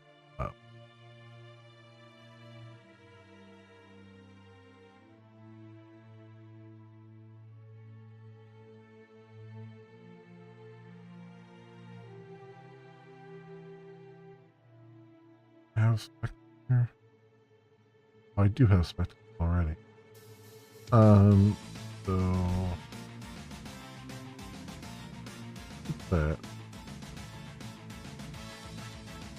figure shortcuts. Oh, they have it as meta GIF. Right? Huh. How about we do finish shift? There we go. That's better. I don't know why they want you to have 2 hands to do it. There you go. Regular region. Apply that, and then can I automatically stay with the pictures, but I don't really want to do that.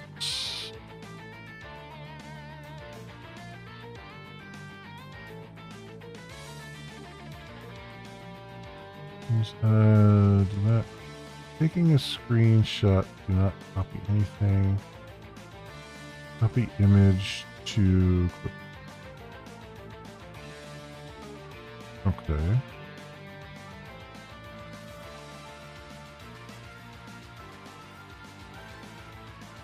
All right.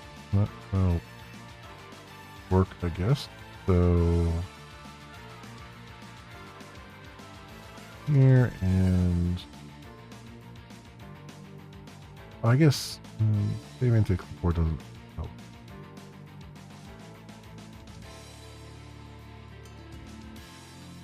It does. I have GIMP, right?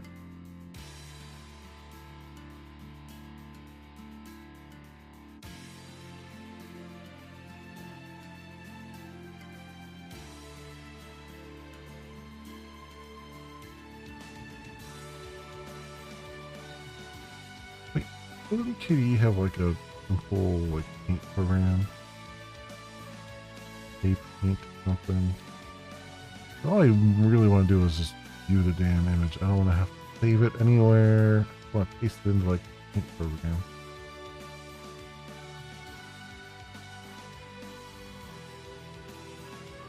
I have Krita there, but I don't. The whole.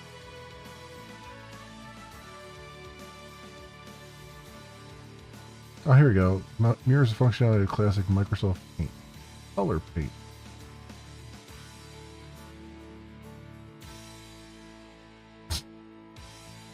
Okay. Sure. Color paint. K-O-L-O-U-R paint. Man. Alright, let's spell everything weird. K-O-L-O-U-R. So. Oh.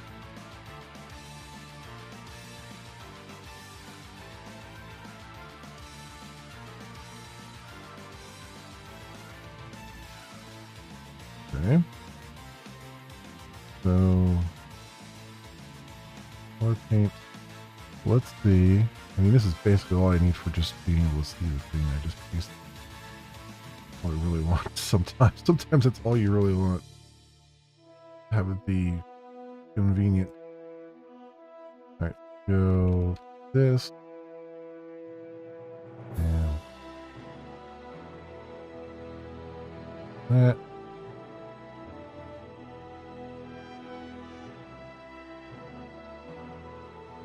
And paste it in here. Boom, there we go. Just like Windows. So, is all this.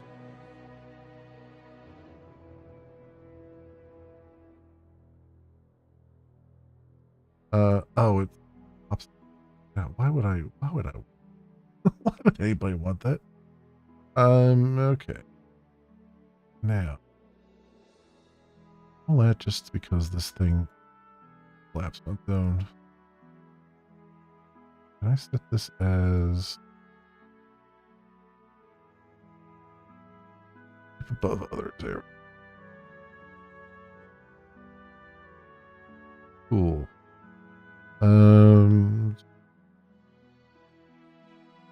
So major version 17.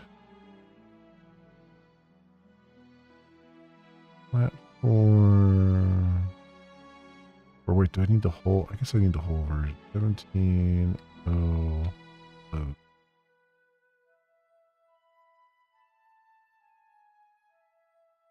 Form is.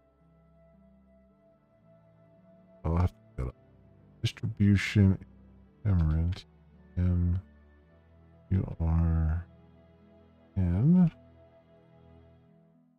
Curve type. Hard. Tip. E type. Lib. E.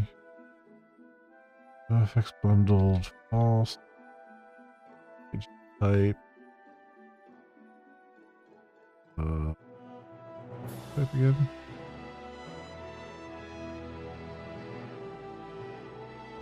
have to see. Oh, package type was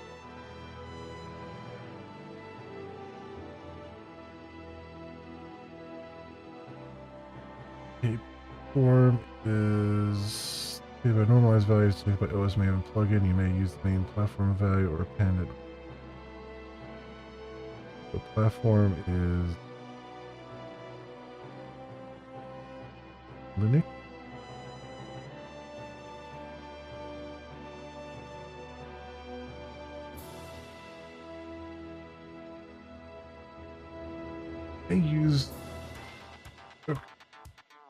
May use the main platform value or append an arch classifier. Okay, so I would say Linux. For examples, Linux dash x86. Okay.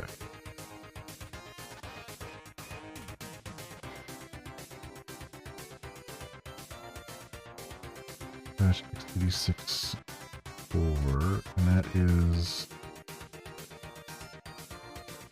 for the platform.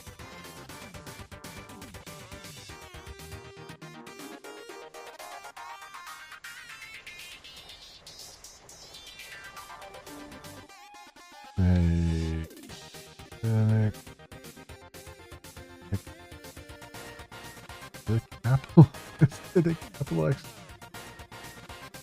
That's what I figured it would be lowercase, but you know, you never can tell anymore.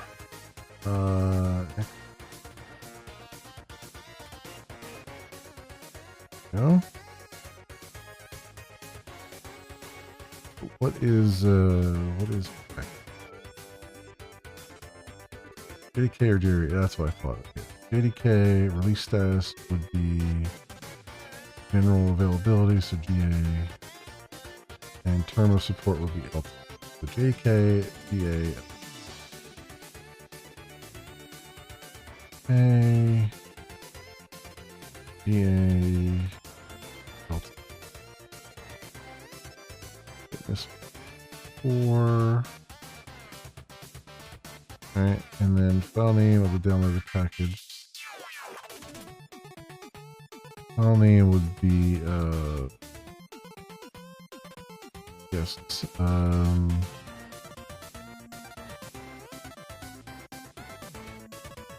oops. Yeah, Cameron, JDK 17.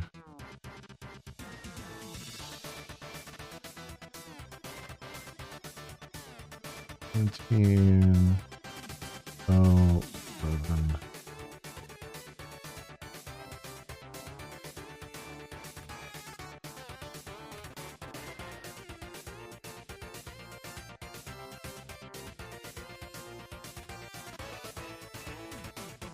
I probably should put the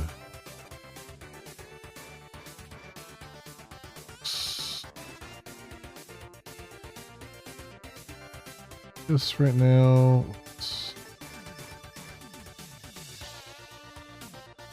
Off Linux.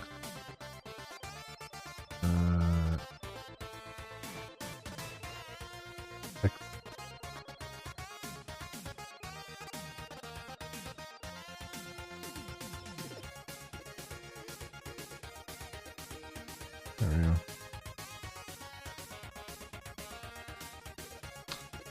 That's the file name.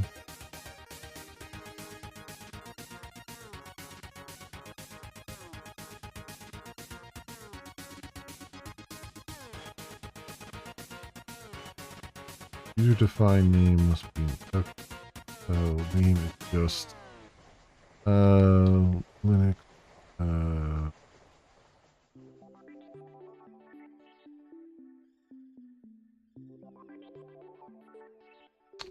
okay. That one, and then we need another one for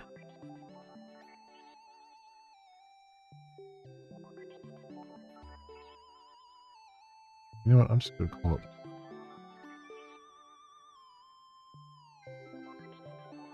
Mac OS. Okay, and then that one.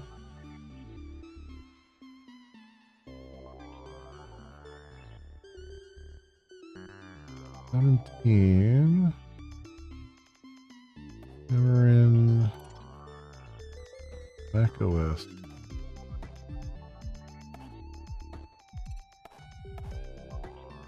X4, I think. And RGZip. The. Alright. That's.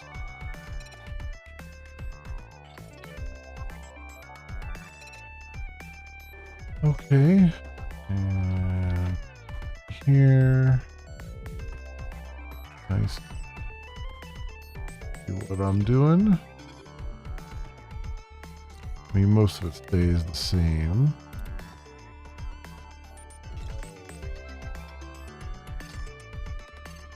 O11 platform is just a platform here.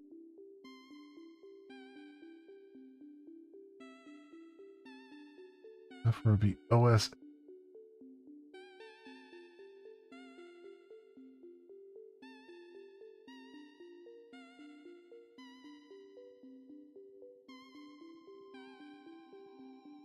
Wait, really X8? Or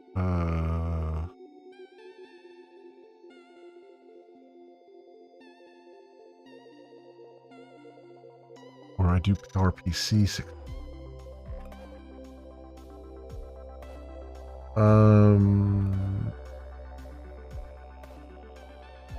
I have no idea. Or do I do Arch 6? That's the example they have here.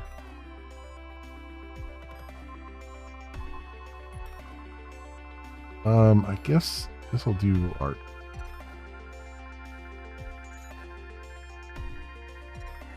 Not knowing any different, I guess. So OSX-Arch 6.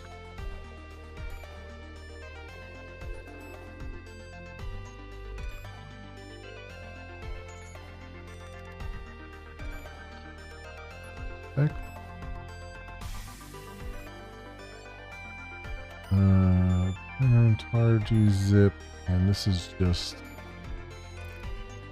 Oh, I better check.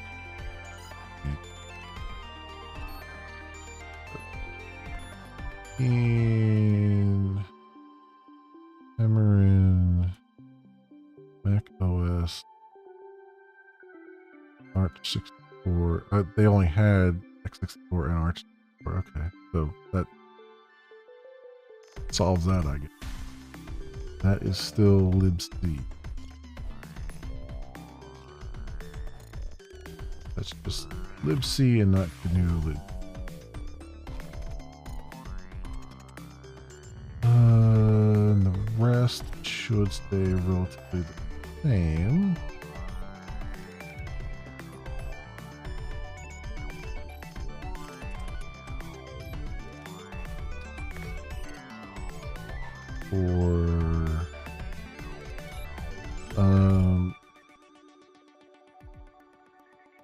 OS X.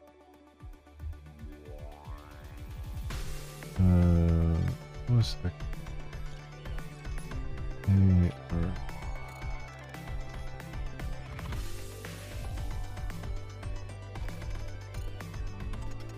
That. Then window.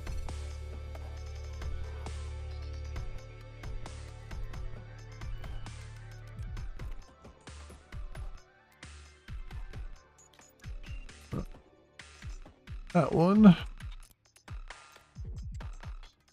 17. Xamarin. Windows. There's no architect.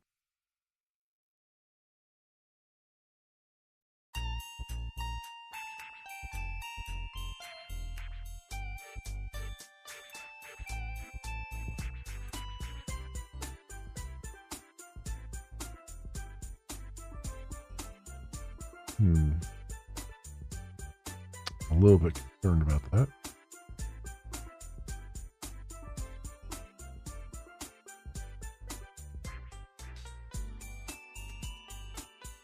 This says PowerPC Linux hotspot. That's definitely not correct.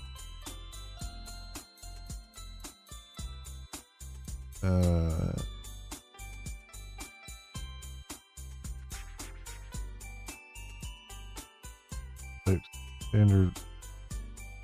Assuming that correct. Although I don't know if there's a space there too, which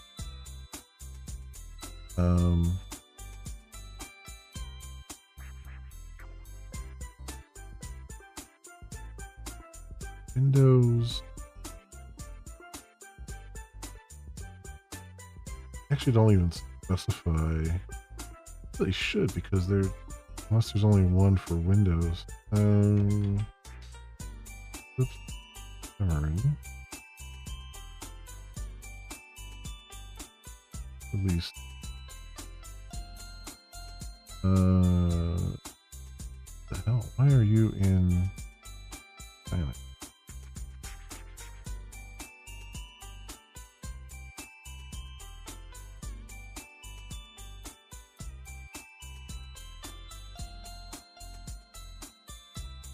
There we go. Operating system, Windows. Oh, they only have x64. Okay, which makes sense. I want. Well, that's for 21. How about 7? They do have an x86. But I'm going to do that. I'm going to require 64 bits.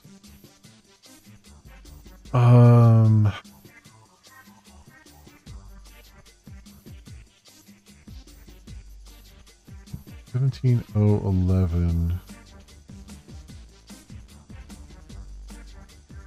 Looks like they only have zips for it. Which also kind of makes sense. That's fine. Here's x64.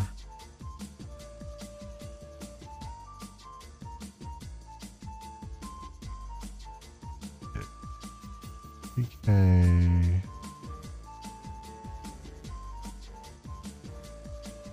Or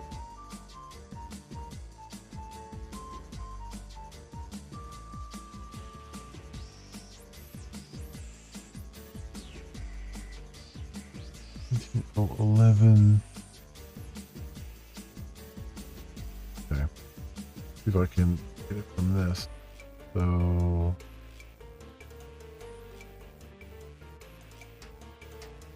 platform will be Windows.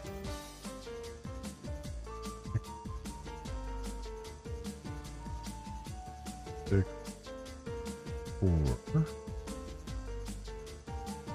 Right, and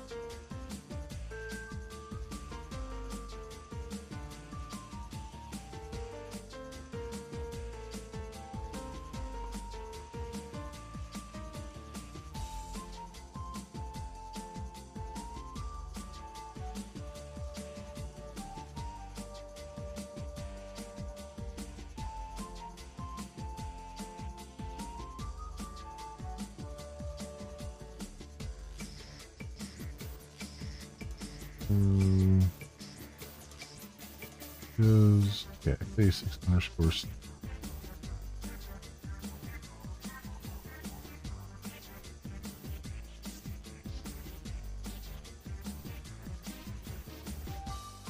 Don't know what the. I guess the libc type would be.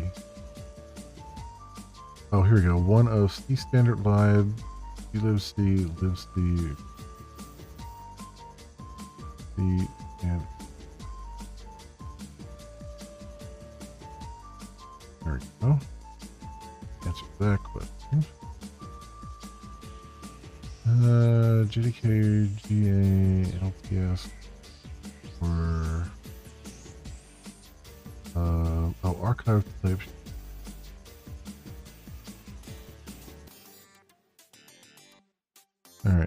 Okay,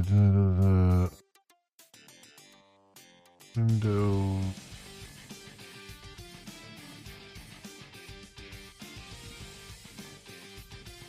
Or yep.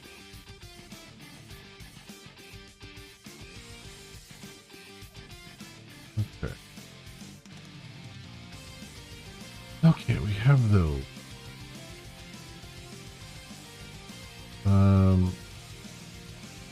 Where is it going to figure where it's going to put those? I would hope.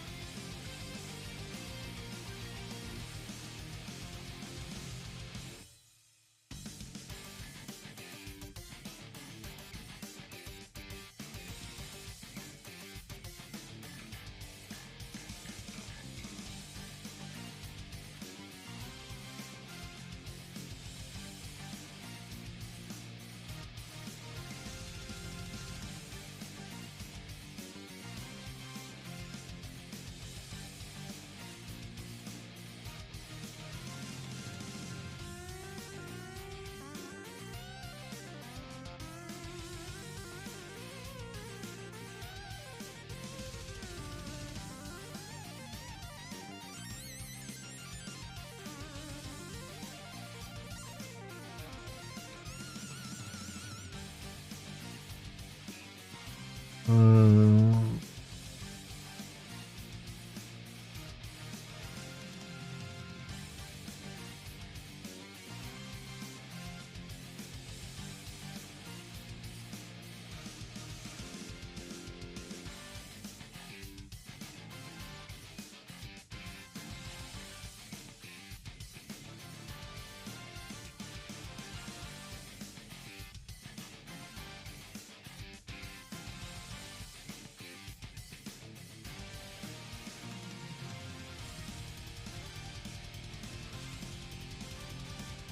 there's an output.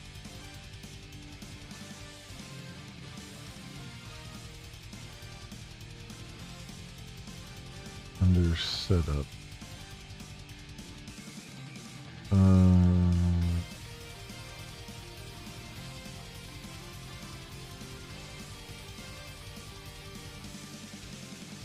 Verifies on pack. Okay.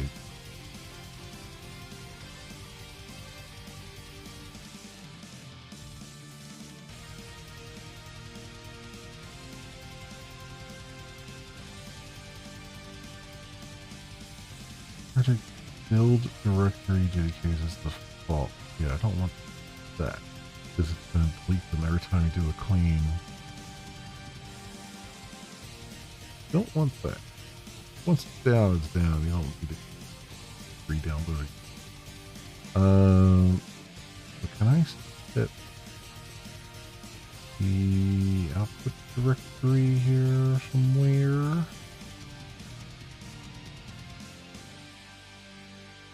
Yeah.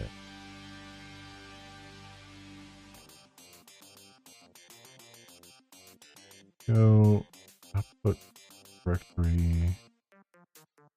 PKs.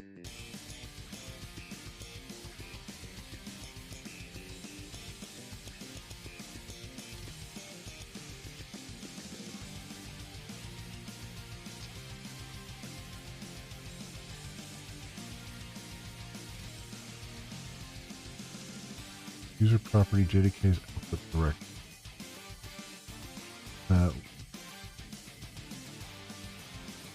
That one's JDK's output direct. Okay, so they're both. Yeah, the other one was just something. Okay. So that should be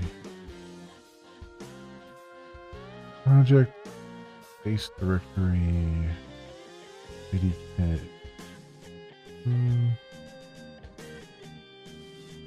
There's other stuff that I have here. Yeah. JDK. Let's save that. That's good. I'll download it outside the target folder. And then I'll just put a git ignore on it so we don't commit them. And That will be good.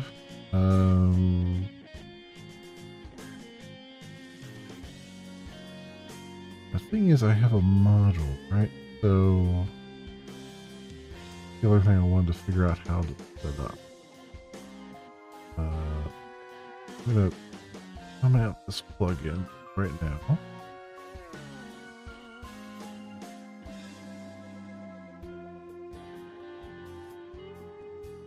Comment that out for a second so it doesn't run.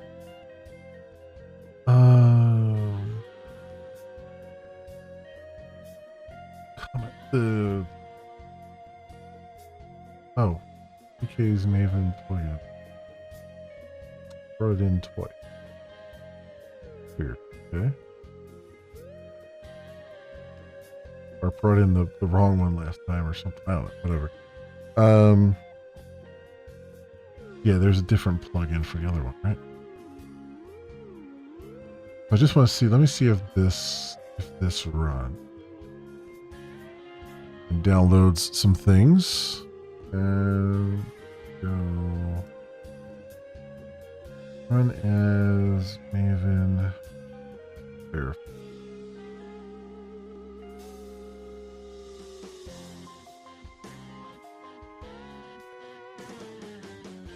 Okay, I guess it doesn't automatically run. Where's its goal? Oh, it's got a separate goal. Okay. Which makes perfect sense. But what I'd like to do is say, if the JDK's folder doesn't exist, then run that goal. So we'll stay here. How do I go do it? Executions. Execution.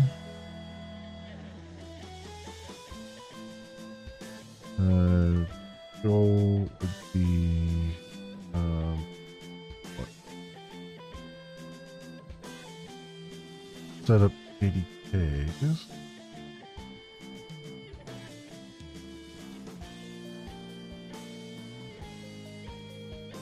Oh, set up Disco. Yeah. Set up Disco that uses Disco API.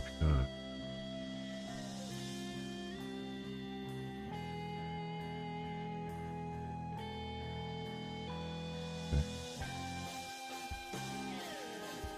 Set up Disco.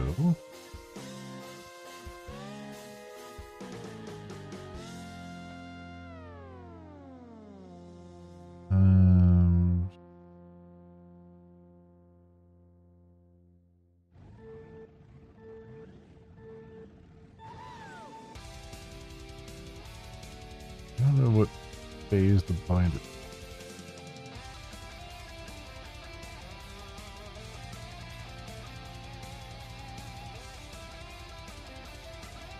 Oh.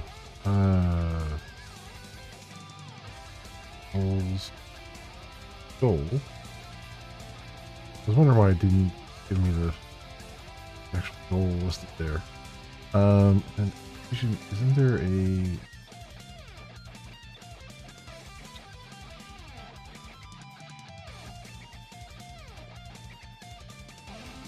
something else that tells me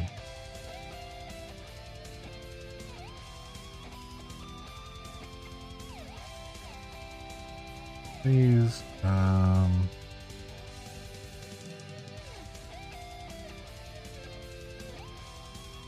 ID here, download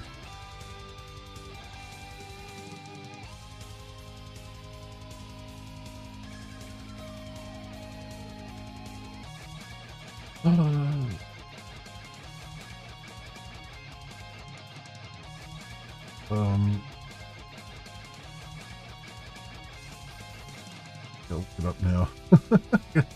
Because you do it once and then you don't, and then you completely forget about it. So Maven conditional.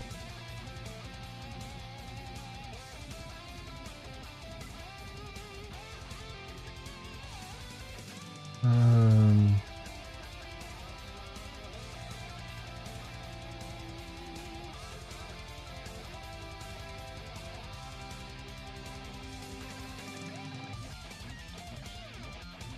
profiles.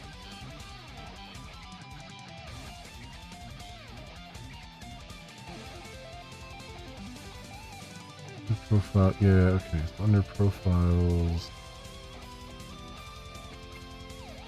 activation.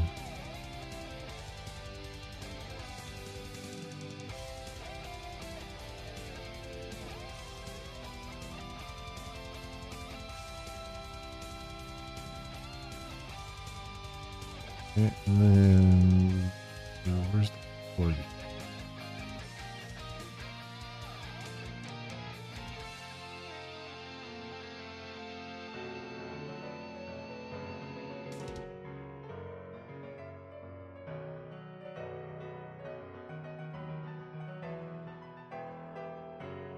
Yeah, put it here maybe.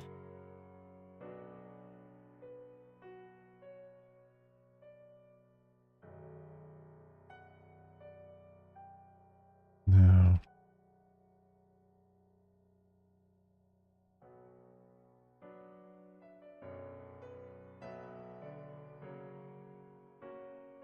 I do it for the look. Let's look at my other palm. I have it set up in here.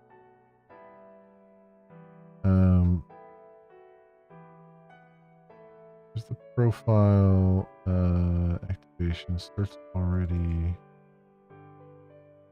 in edit. Skip start input proper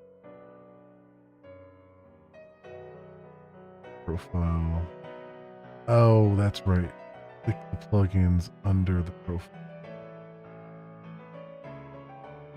Right. Okay. I forgot. I forgot. So go.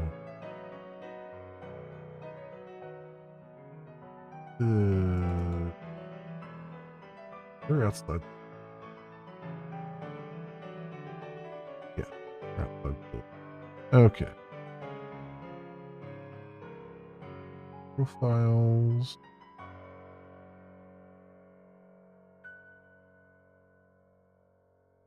Profile. And I guess I would do build. Or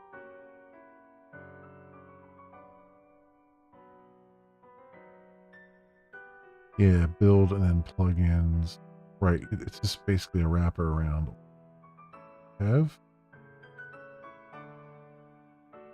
So grab thing.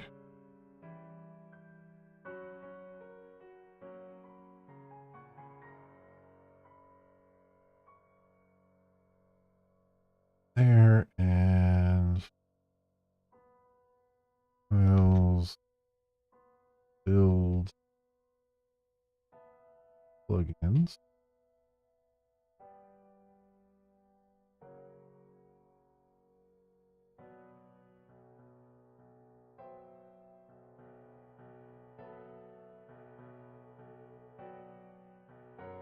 Go.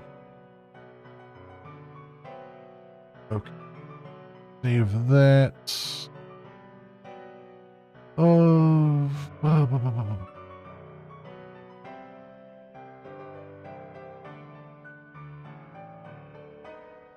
Group ID. Group ID and version present. Unable to resolve org.j release stir JDK's Maven plugin. Tell me they're not. Maven Central.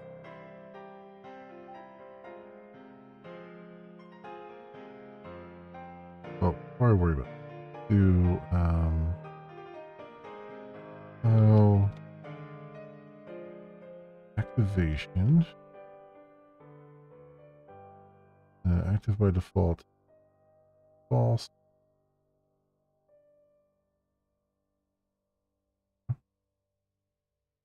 And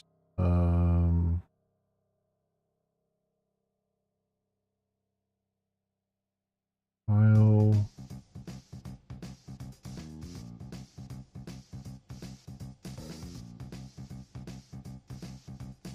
Missing. We'll say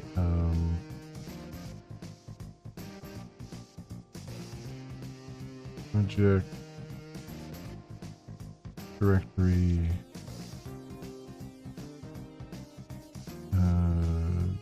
database.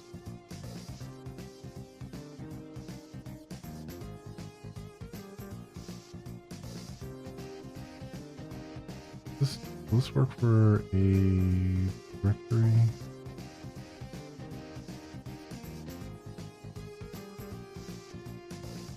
I guess I'll find out.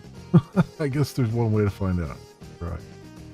But before I do that, I need to find the thing here. Maven repository.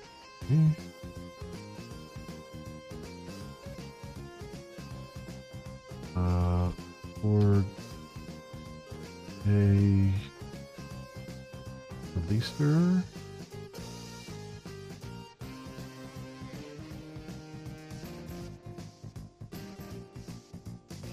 Okay, here it is. Data releaser.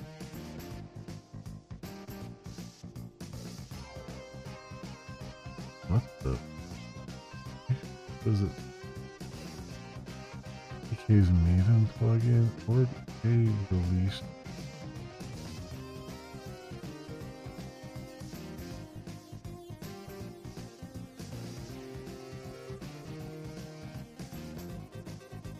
Oh, here's more.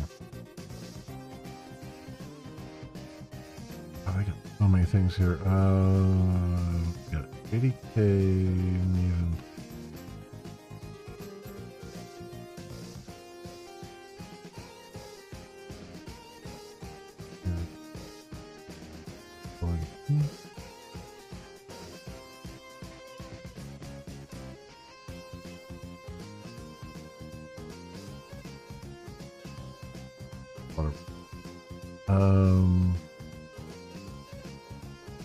Org a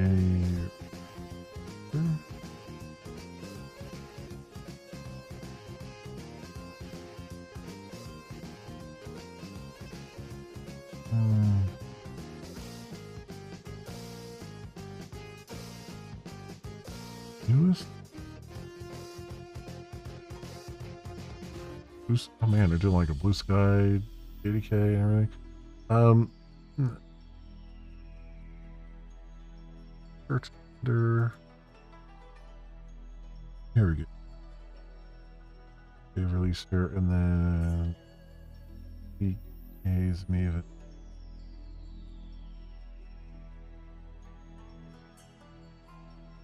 I want to do under the one category, bastards.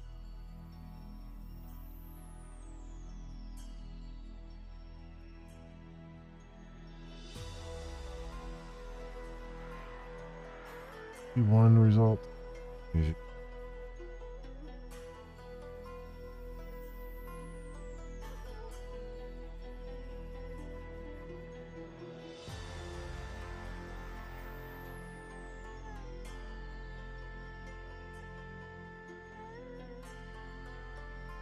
Here's the JDK's Gradle plugin. Where's the JDK's Maven plugin?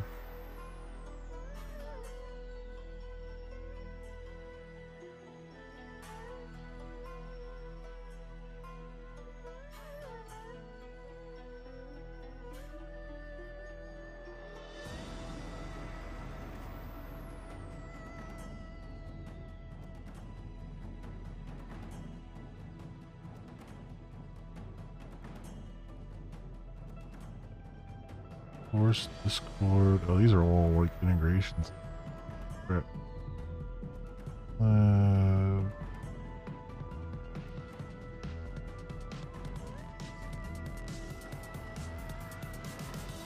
Factory.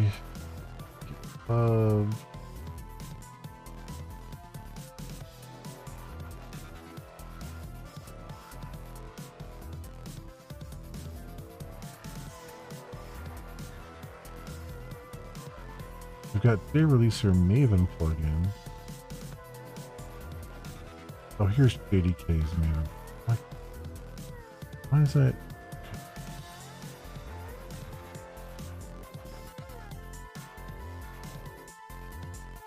That and pop that in here.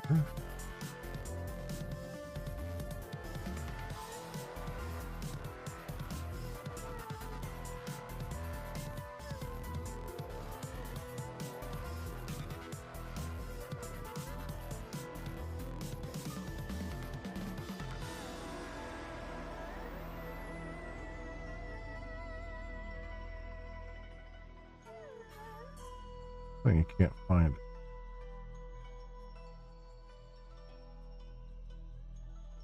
Been able to resolve, but it's definitely here, so it's probably just having a little bit of a 112.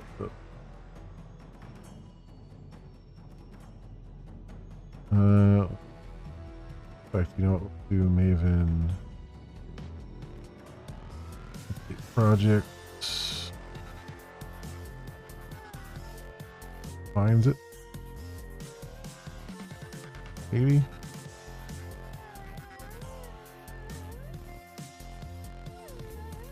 Dependencies. Not really gonna see it in there. I mean, the Maven plugin.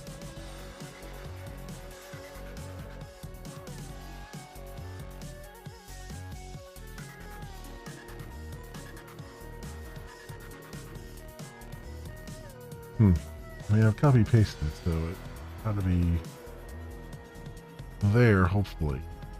Well, let's run this now and see if it knows what's going on. Do run as Maven verify.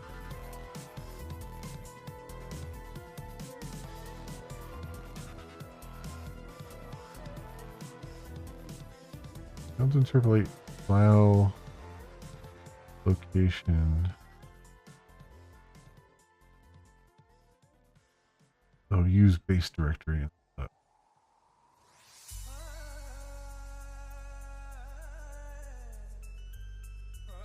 Okay.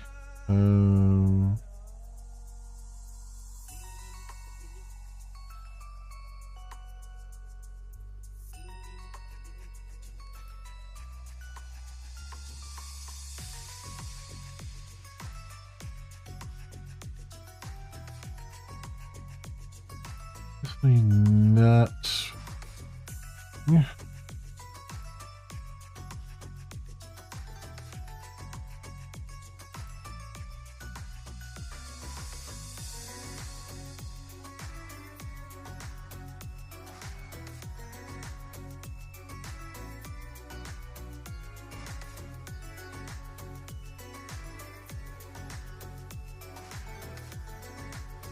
Activation. Let me see if activation goes on profile activation.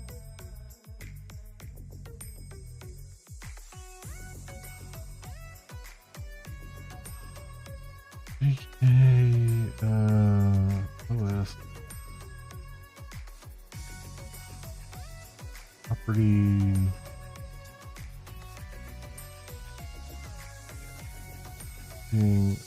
File missed.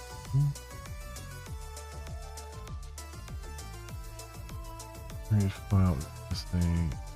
This missing can be interpolated. Support values or system properties like user home. Not available. Can't use project build directory, but needs archive path target.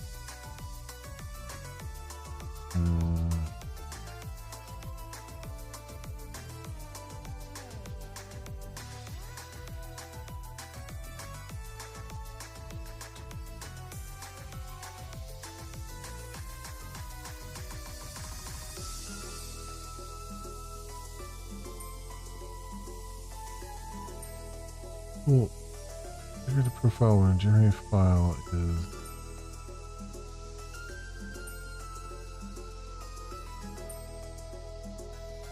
I wonder if I can do a wildcard there.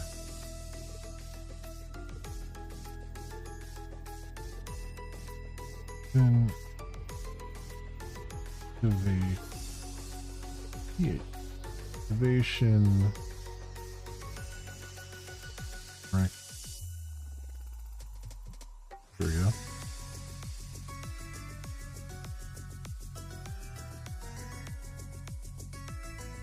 Activate works fine. When I try to activate file, uses the work.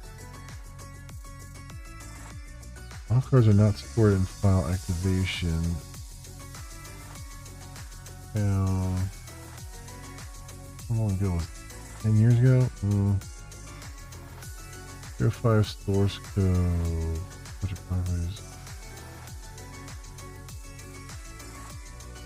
Plug in.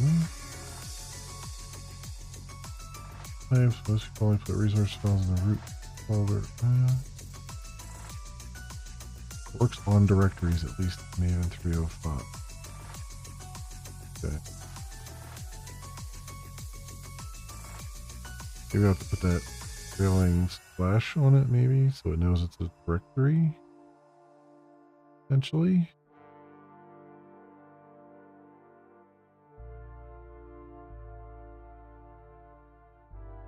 Yeah.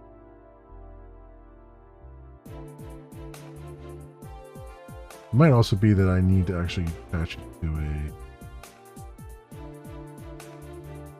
phase.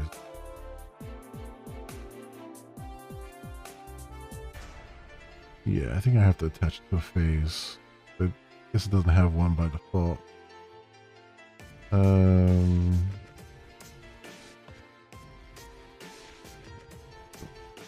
then phase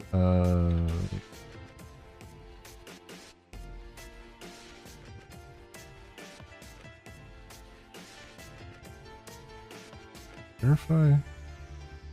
Yeah, I guess.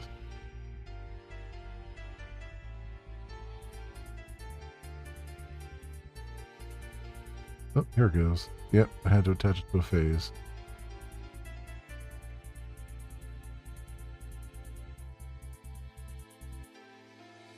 A warning here. Still returned 23 packages.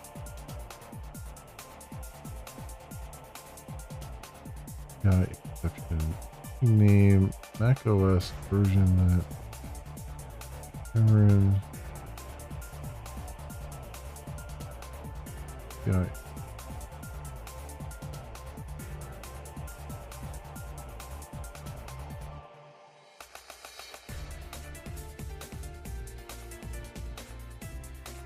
decode error.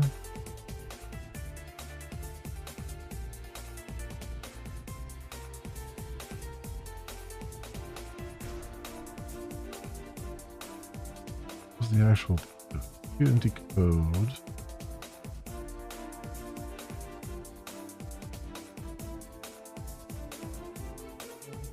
Guessing that it doesn't actually exist for what I'm trying to do.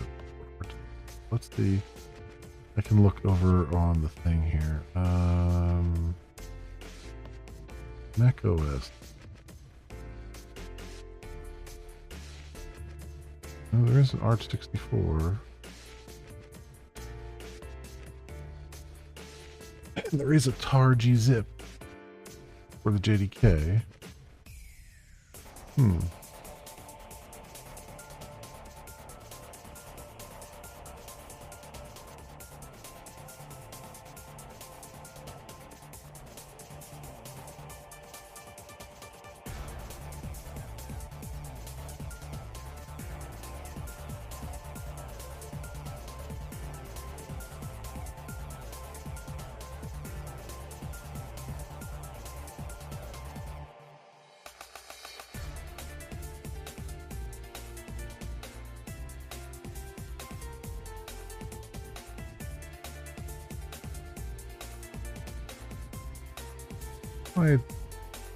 I guess it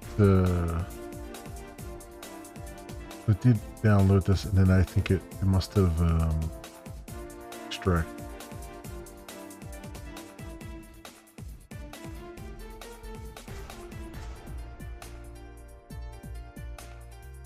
Yeah, I think that's what it did. I think it extracted. Okay.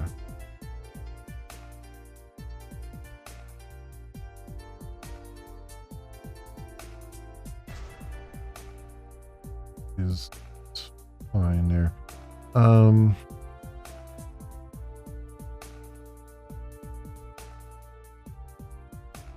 Did the Linux one okay?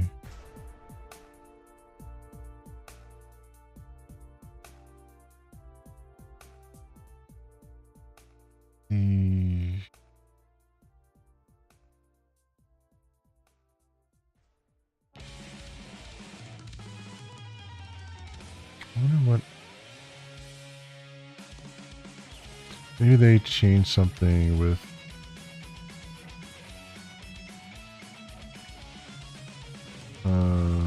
Mac West.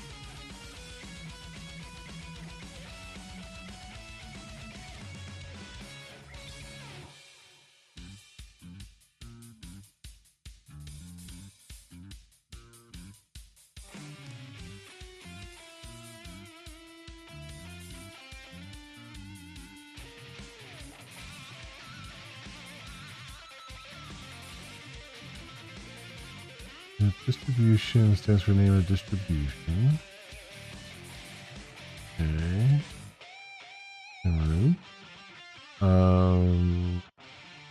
TM. Oh, TMURN. Am I? URIN. Am I spelling it wrong here?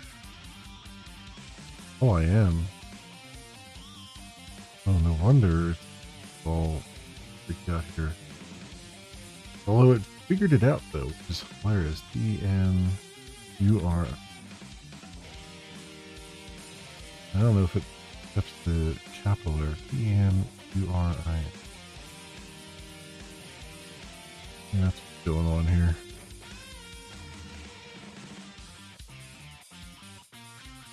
And that directory.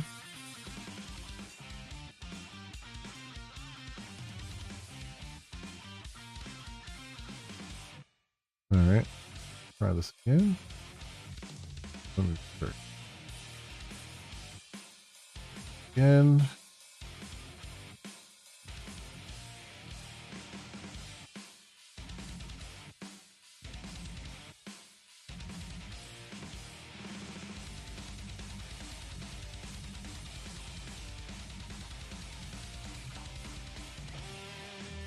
Yeah, still having trouble with the Mac test.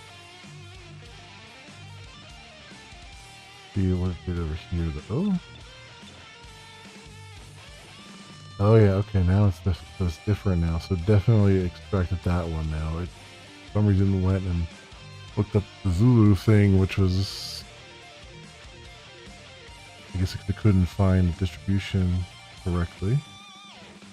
So it did that more correctly now, but now the macOS one is not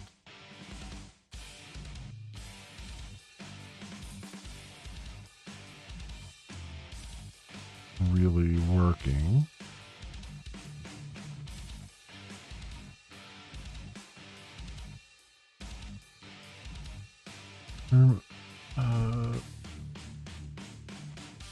Do they have general ability or early access? Makes more sense to me.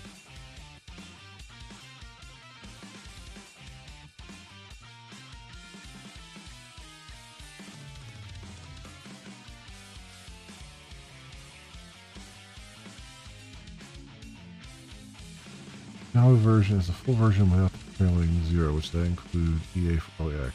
So V1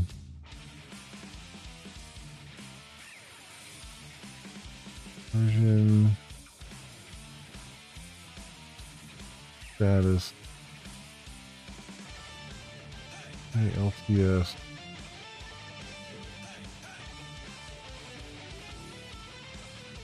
seat type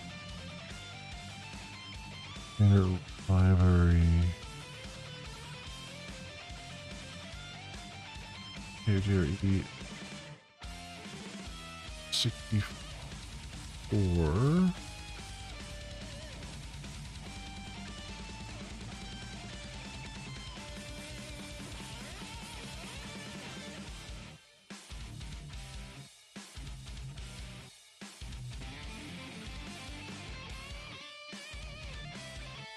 versions. Nice build.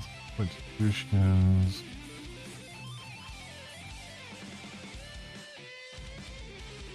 Distro. And we're in architecture. Arch 64. Okay, now it has it in lowercase. Okay.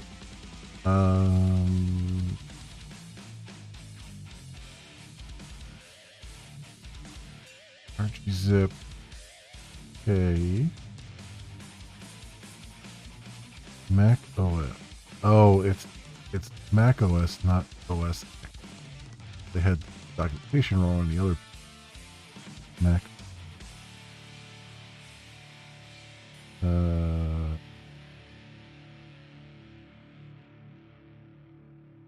So Mac OS part, right?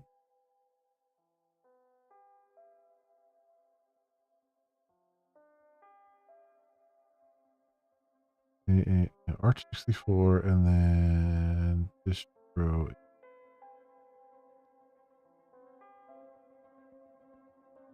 Right.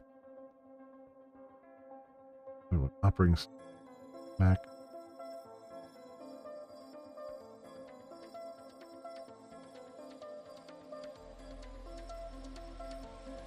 All right.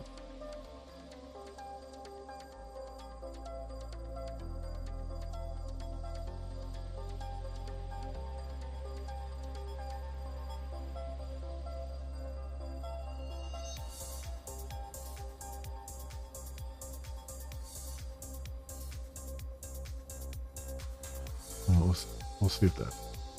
Let me see if that does it. Try that. This again.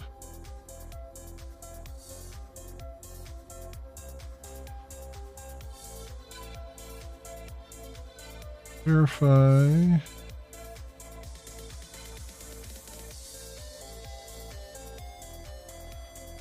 Yeah, I'm still not liking it, huh? REST API.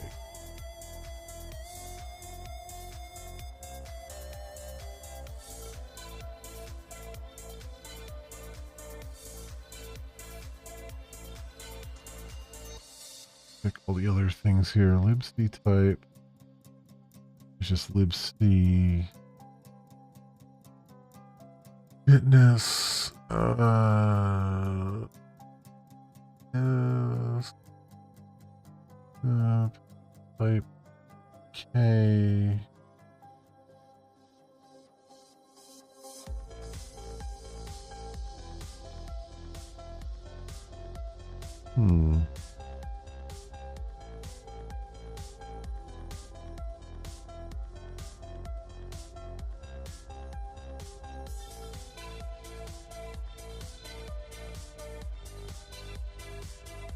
They actually say OS X here because it looks like it. The value of platform is dictated by the normalized values dictated by OS Maven plugin. So I think that's what's going on here. OS Maven plugin.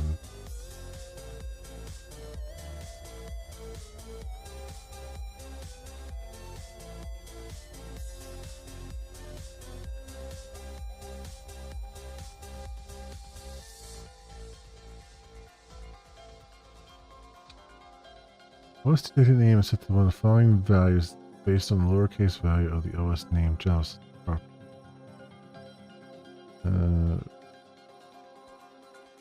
They have OS X.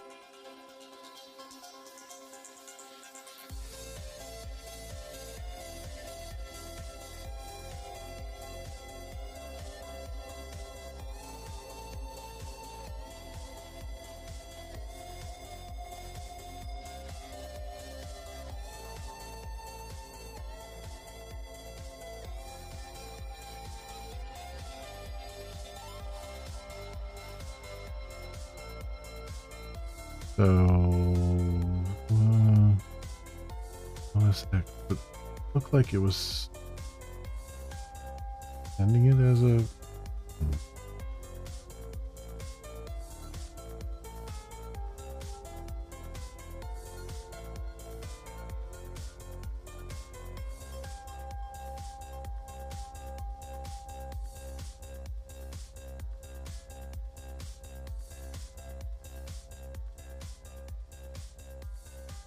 Hmm.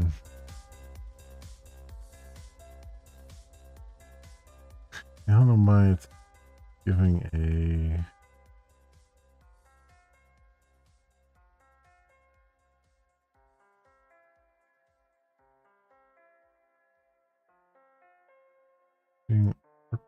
Archive type platform.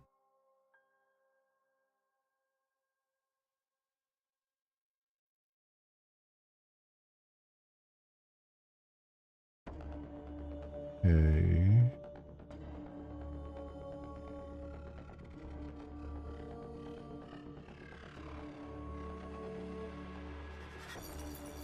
I don't know why that's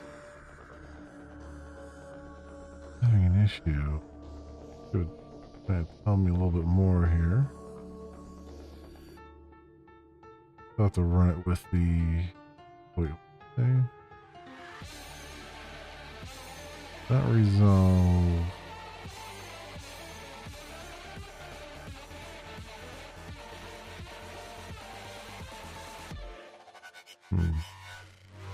Just saying I can't resolve it.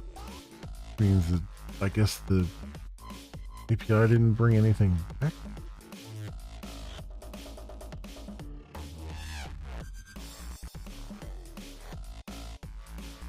Try it again. Let's try it again.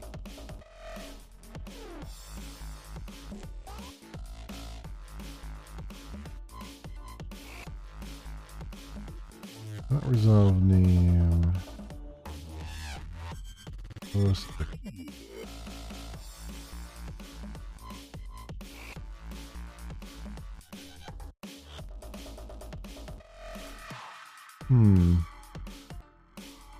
Might have to bring it down directly, I guess. Oh, I wonder if I can do... Wait, I can run... Isn't there a list command? List disco. List all configured JDKs using the Fuji to do it. JDKs list...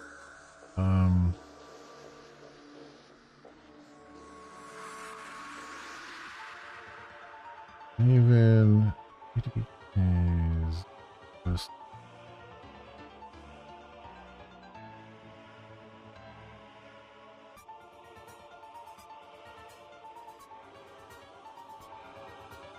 Haze.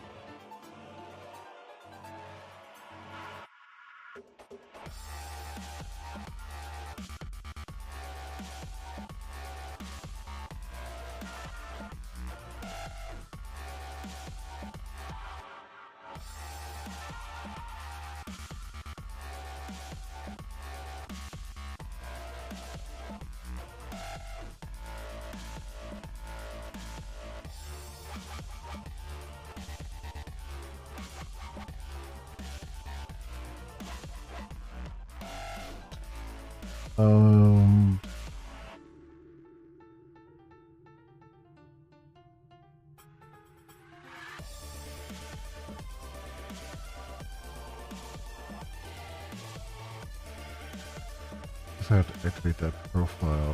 What did I name? Did I name the profile?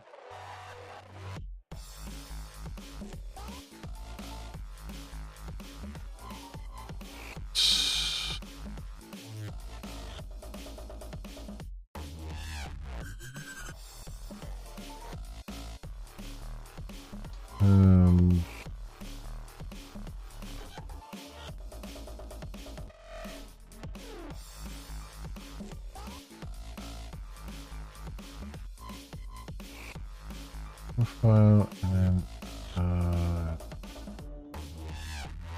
think it's Maven minus P.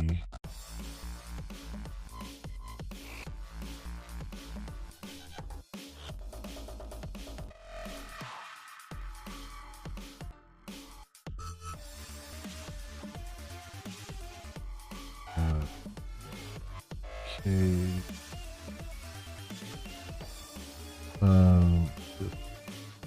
No.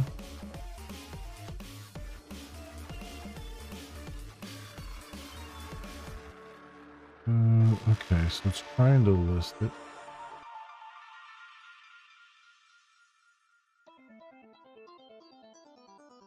And the same problem. So,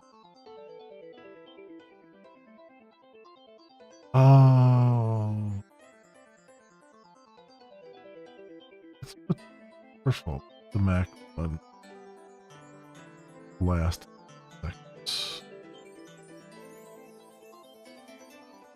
You can test the Windows one. Okay. Do that.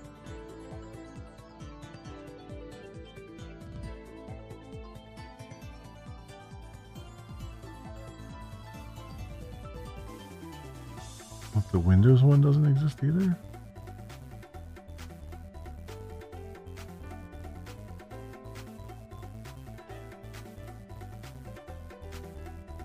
Oh, what the hell? It's still doing. What's it doing that one next? Just change these around.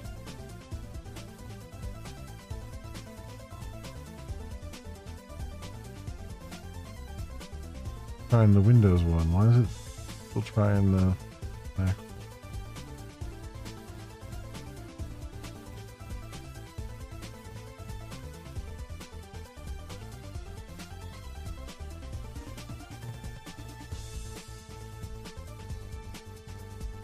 Yeah, what the hell?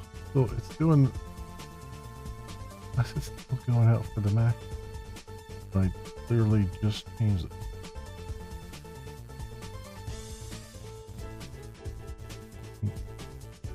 Spiral.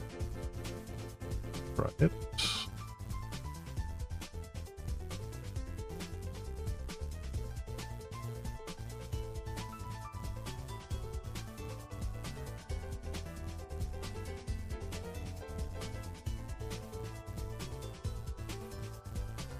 Oh wait, was it showing the? Oh, it is showing the blend. I expecting more of a separator. It is actually showing both. Okay, so it found Linux, found the Windows version. It's just not fine. The Mac OS version. So why is that?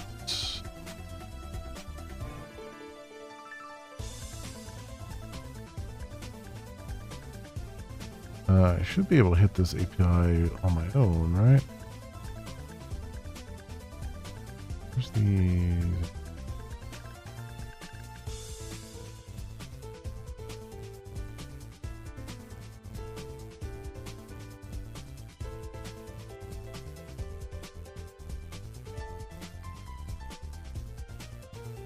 Got a Swagger doc here.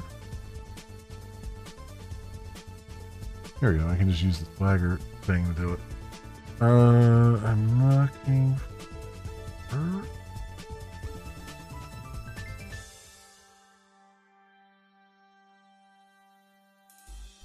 versions, distributions.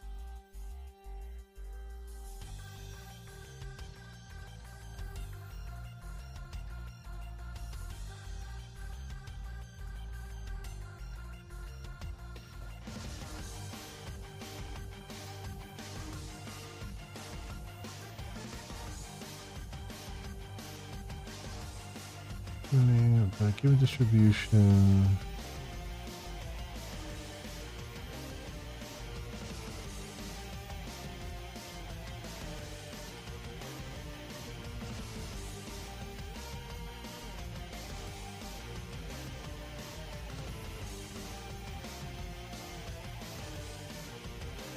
Yeah.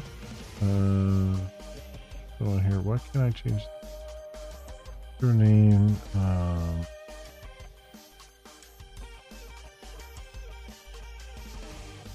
That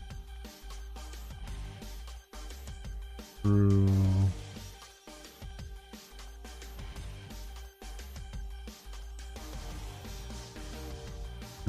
buddy.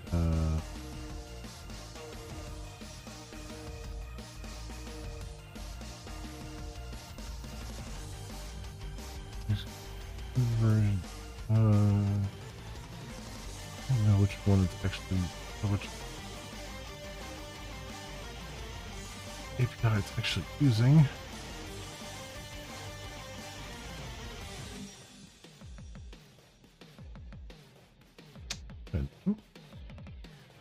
Um,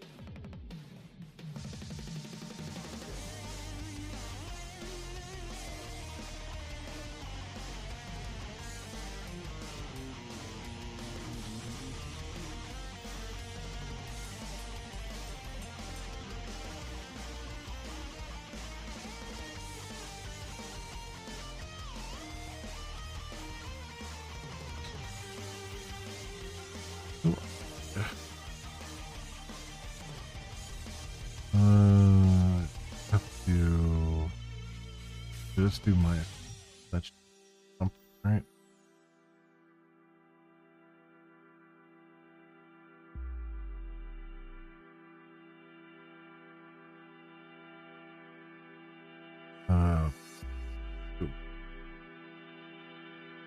With the broken one back there. Oh.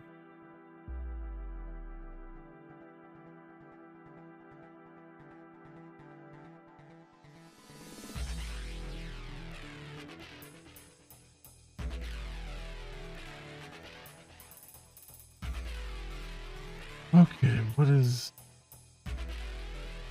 where's the guy?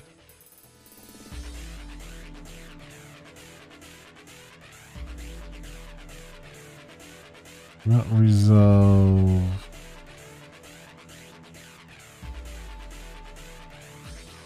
Okay, Outlaw. Have a good night. I'm probably going to be shutting down in a little bit here as well. What did it do?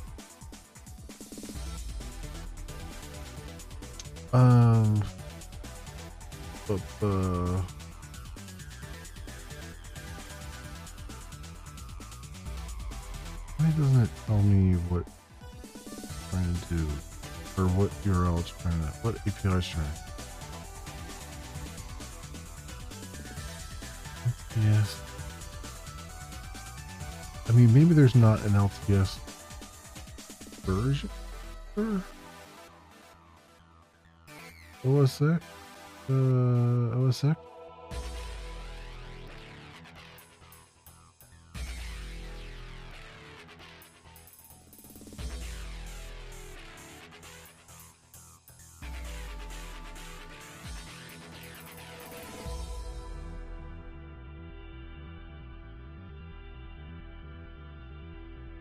All I could think is that I tried to search for this and I just didn't find anything at all, or nothing came back.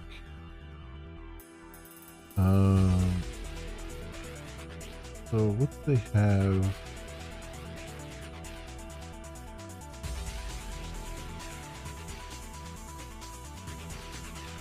Oh, distributions version.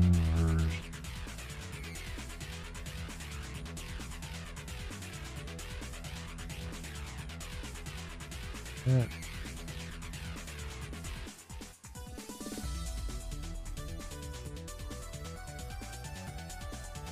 What distributions support the given Java?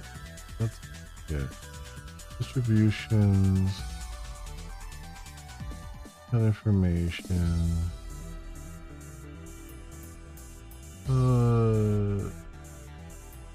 I'm at 80K.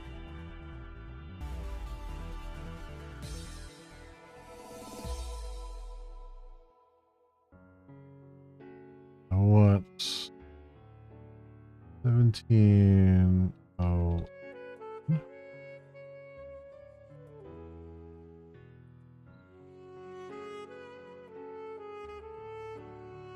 Your version 17. I don't. Pro is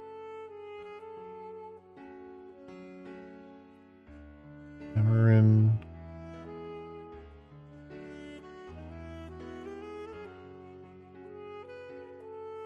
Name again. Oh no, that's been Emerin. This is Whatever. And Cameron, picture.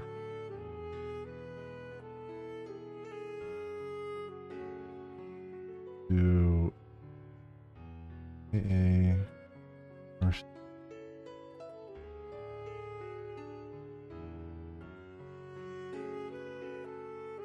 type brings them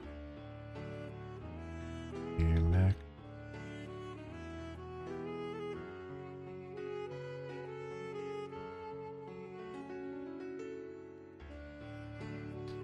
That's gonna leave. Well, let's put the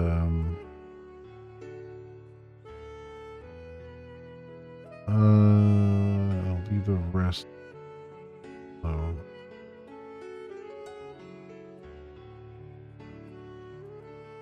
What did we get?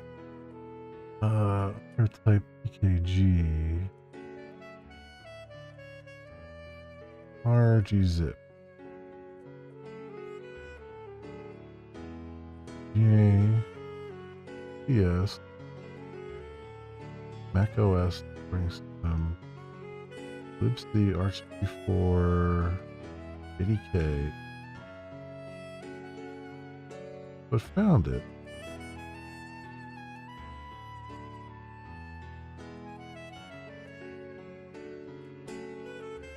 So my guess,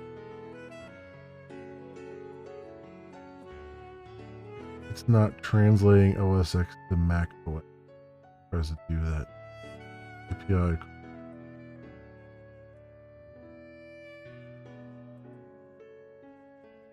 And that's what's happening probably. Archetype package. There is a tar gzip here that I want. This is the one I want.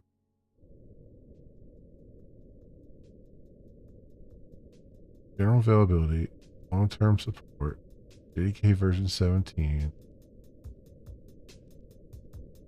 major version 7, JDK, March 64, libc.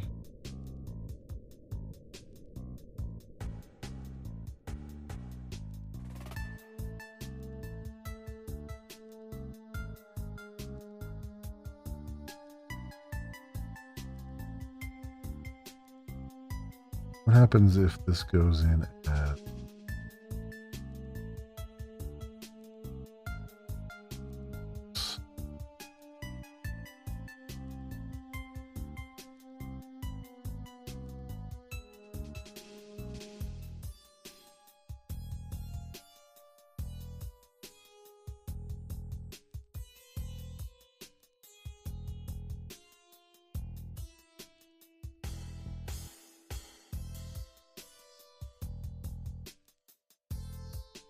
looks like it came back.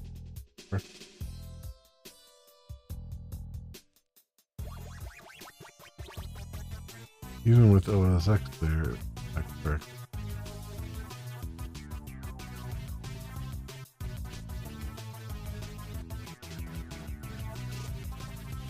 What the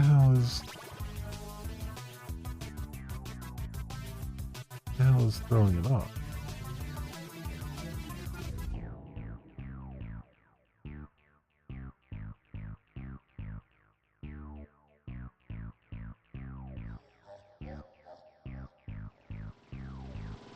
Oh wait, do I have the right platform there? They don't have an underscore here.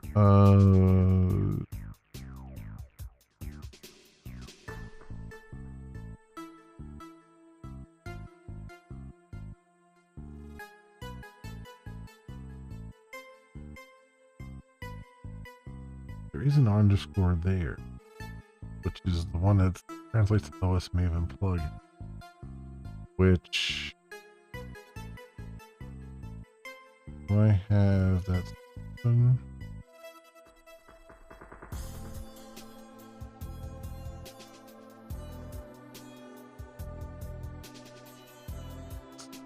Yeah, so it has it there. Uh,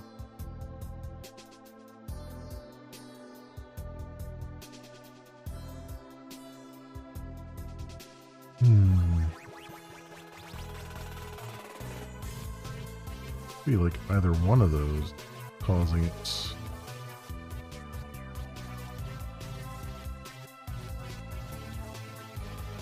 Just for kicks and giggles. Try this.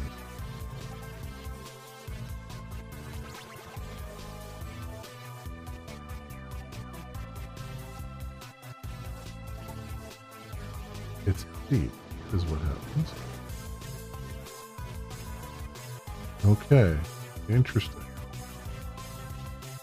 I followed the documentation, and the documentation was not correct. Now that's working. Man, like,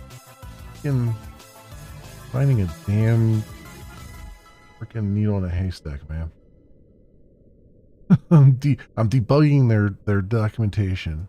This is what happens. This is why programming applications take so freaking long. I'm debugging other people's documentation bars. All right. So with that bit, be able to delete this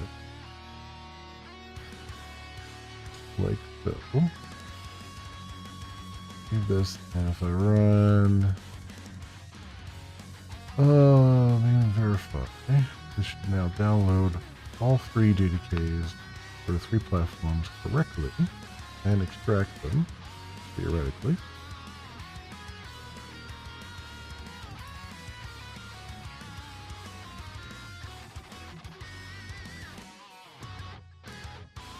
Okay. Now over here, we have all 3 JDKs download. There's Windows, Mac, Linux.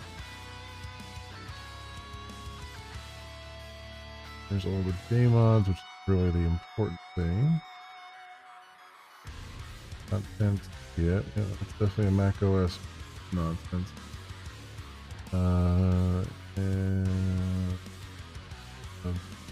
Yep. Okay. Okay. And now that this, if I run this again, it should not re-download. Verify. Good. Yeah. Okay. That's what I say to that. All that to get this is a freaking underbar. Okay, so we've got JDKs downloading automatically, which is great because that means everybody, any developers that pick this up, getting the same nonsense. And it's repeatable, which is also fantastic.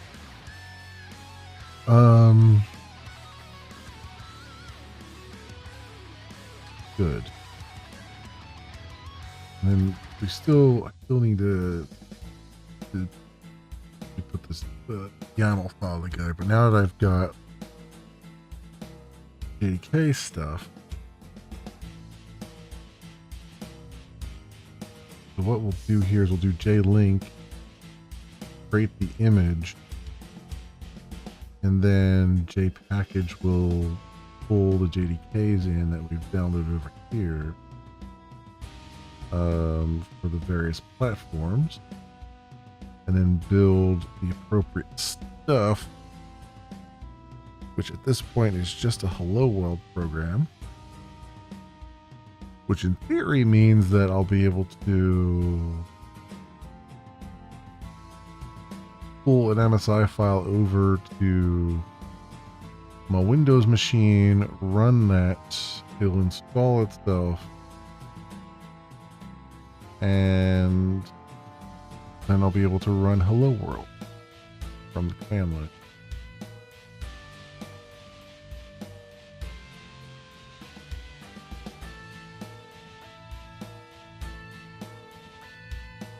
but I'm not going to do that because it's getting late. This took a little bit longer than I was anticipating. Although honestly, I wasn't really anticipating any time frame because this is all new stuff. So I'm kind of just running up against what I've just learning what I can learn here. I am going to have to make this URL, I think.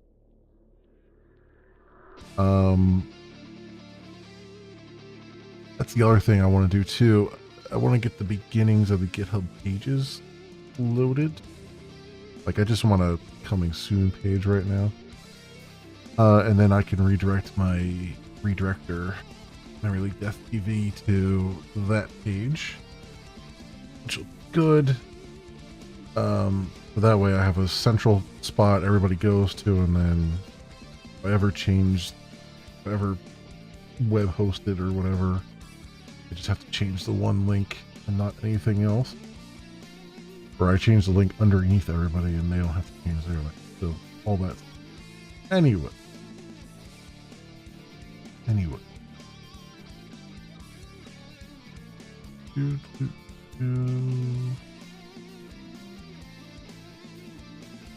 Be nice to get the version from a variable and not have, but I guess not to change it one way or the other. It doesn't matter right now. Save all the things. I'm not going to commit anything yet because we're not quite there yet. But yeah, tomorrow we'll pick this up, and hopefully I'll get to doing some swing for the first time in college. Make a small swing app. We'll convert the command line Hello World app into a swing Hello World app, and then we'll see how all that works, and I'll make sure I get all of the base packages that we need for swing in there and all that stuff. So good things, my friends. That will do it for me for tonight. Let's see. Is there anybody? I doubt there's anybody live right now that I would send you guys to, but let's just take a look. Let's see. Yeah, I don't see anybody live right now. So that's fine. At least on Twitch anyway. So I will part ways with you folks for tonight. Like I said, tomorrow night,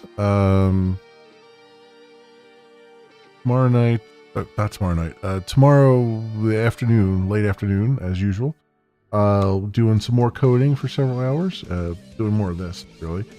And then Sunday night, we're going to jump back into probably doing some Factory Town, River Town Factory, doing some more of that, and I'll be recording even more episodes of that for Let's Plays for the YouTubes.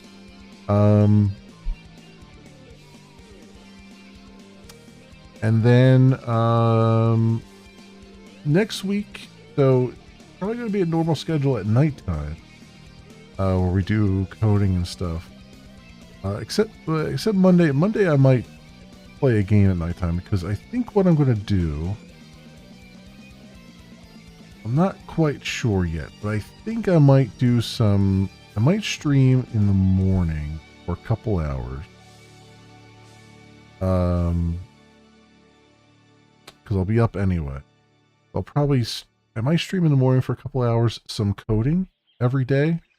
But then nighttime we'll just play games. You know, there's no reason for me to do 2 coding sessions at morning and at nighttime. Just do one in the mornings. I think there might be a few mornings where I don't do it. It really depends on. I mean, it's my vacation, so it really depends on what I feel like. But I feel like I could do like a couple hours in the mornings, before I do anything else, really. we'll see. It might be late morning into like the afternoon, maybe. Like maybe it'll be like 11 a.m. my time into like 2 p.m. or something. Might be something like that. I don't know. Because I do have to make some phone calls and stuff, and it really depends on when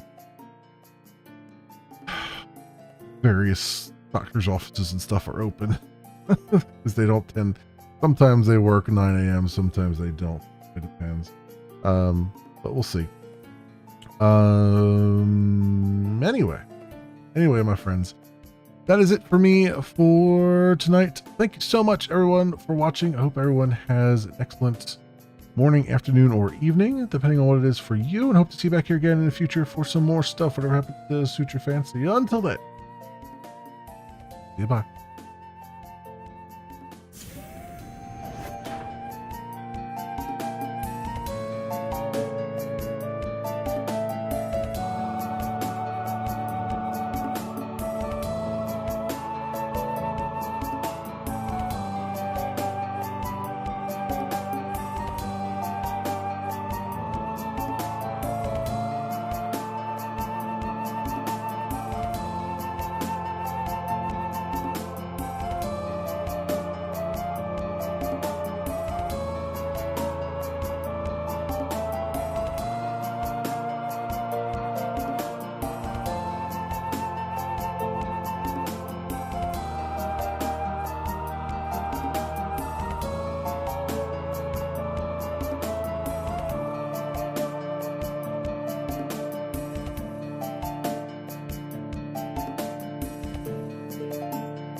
Oopsie.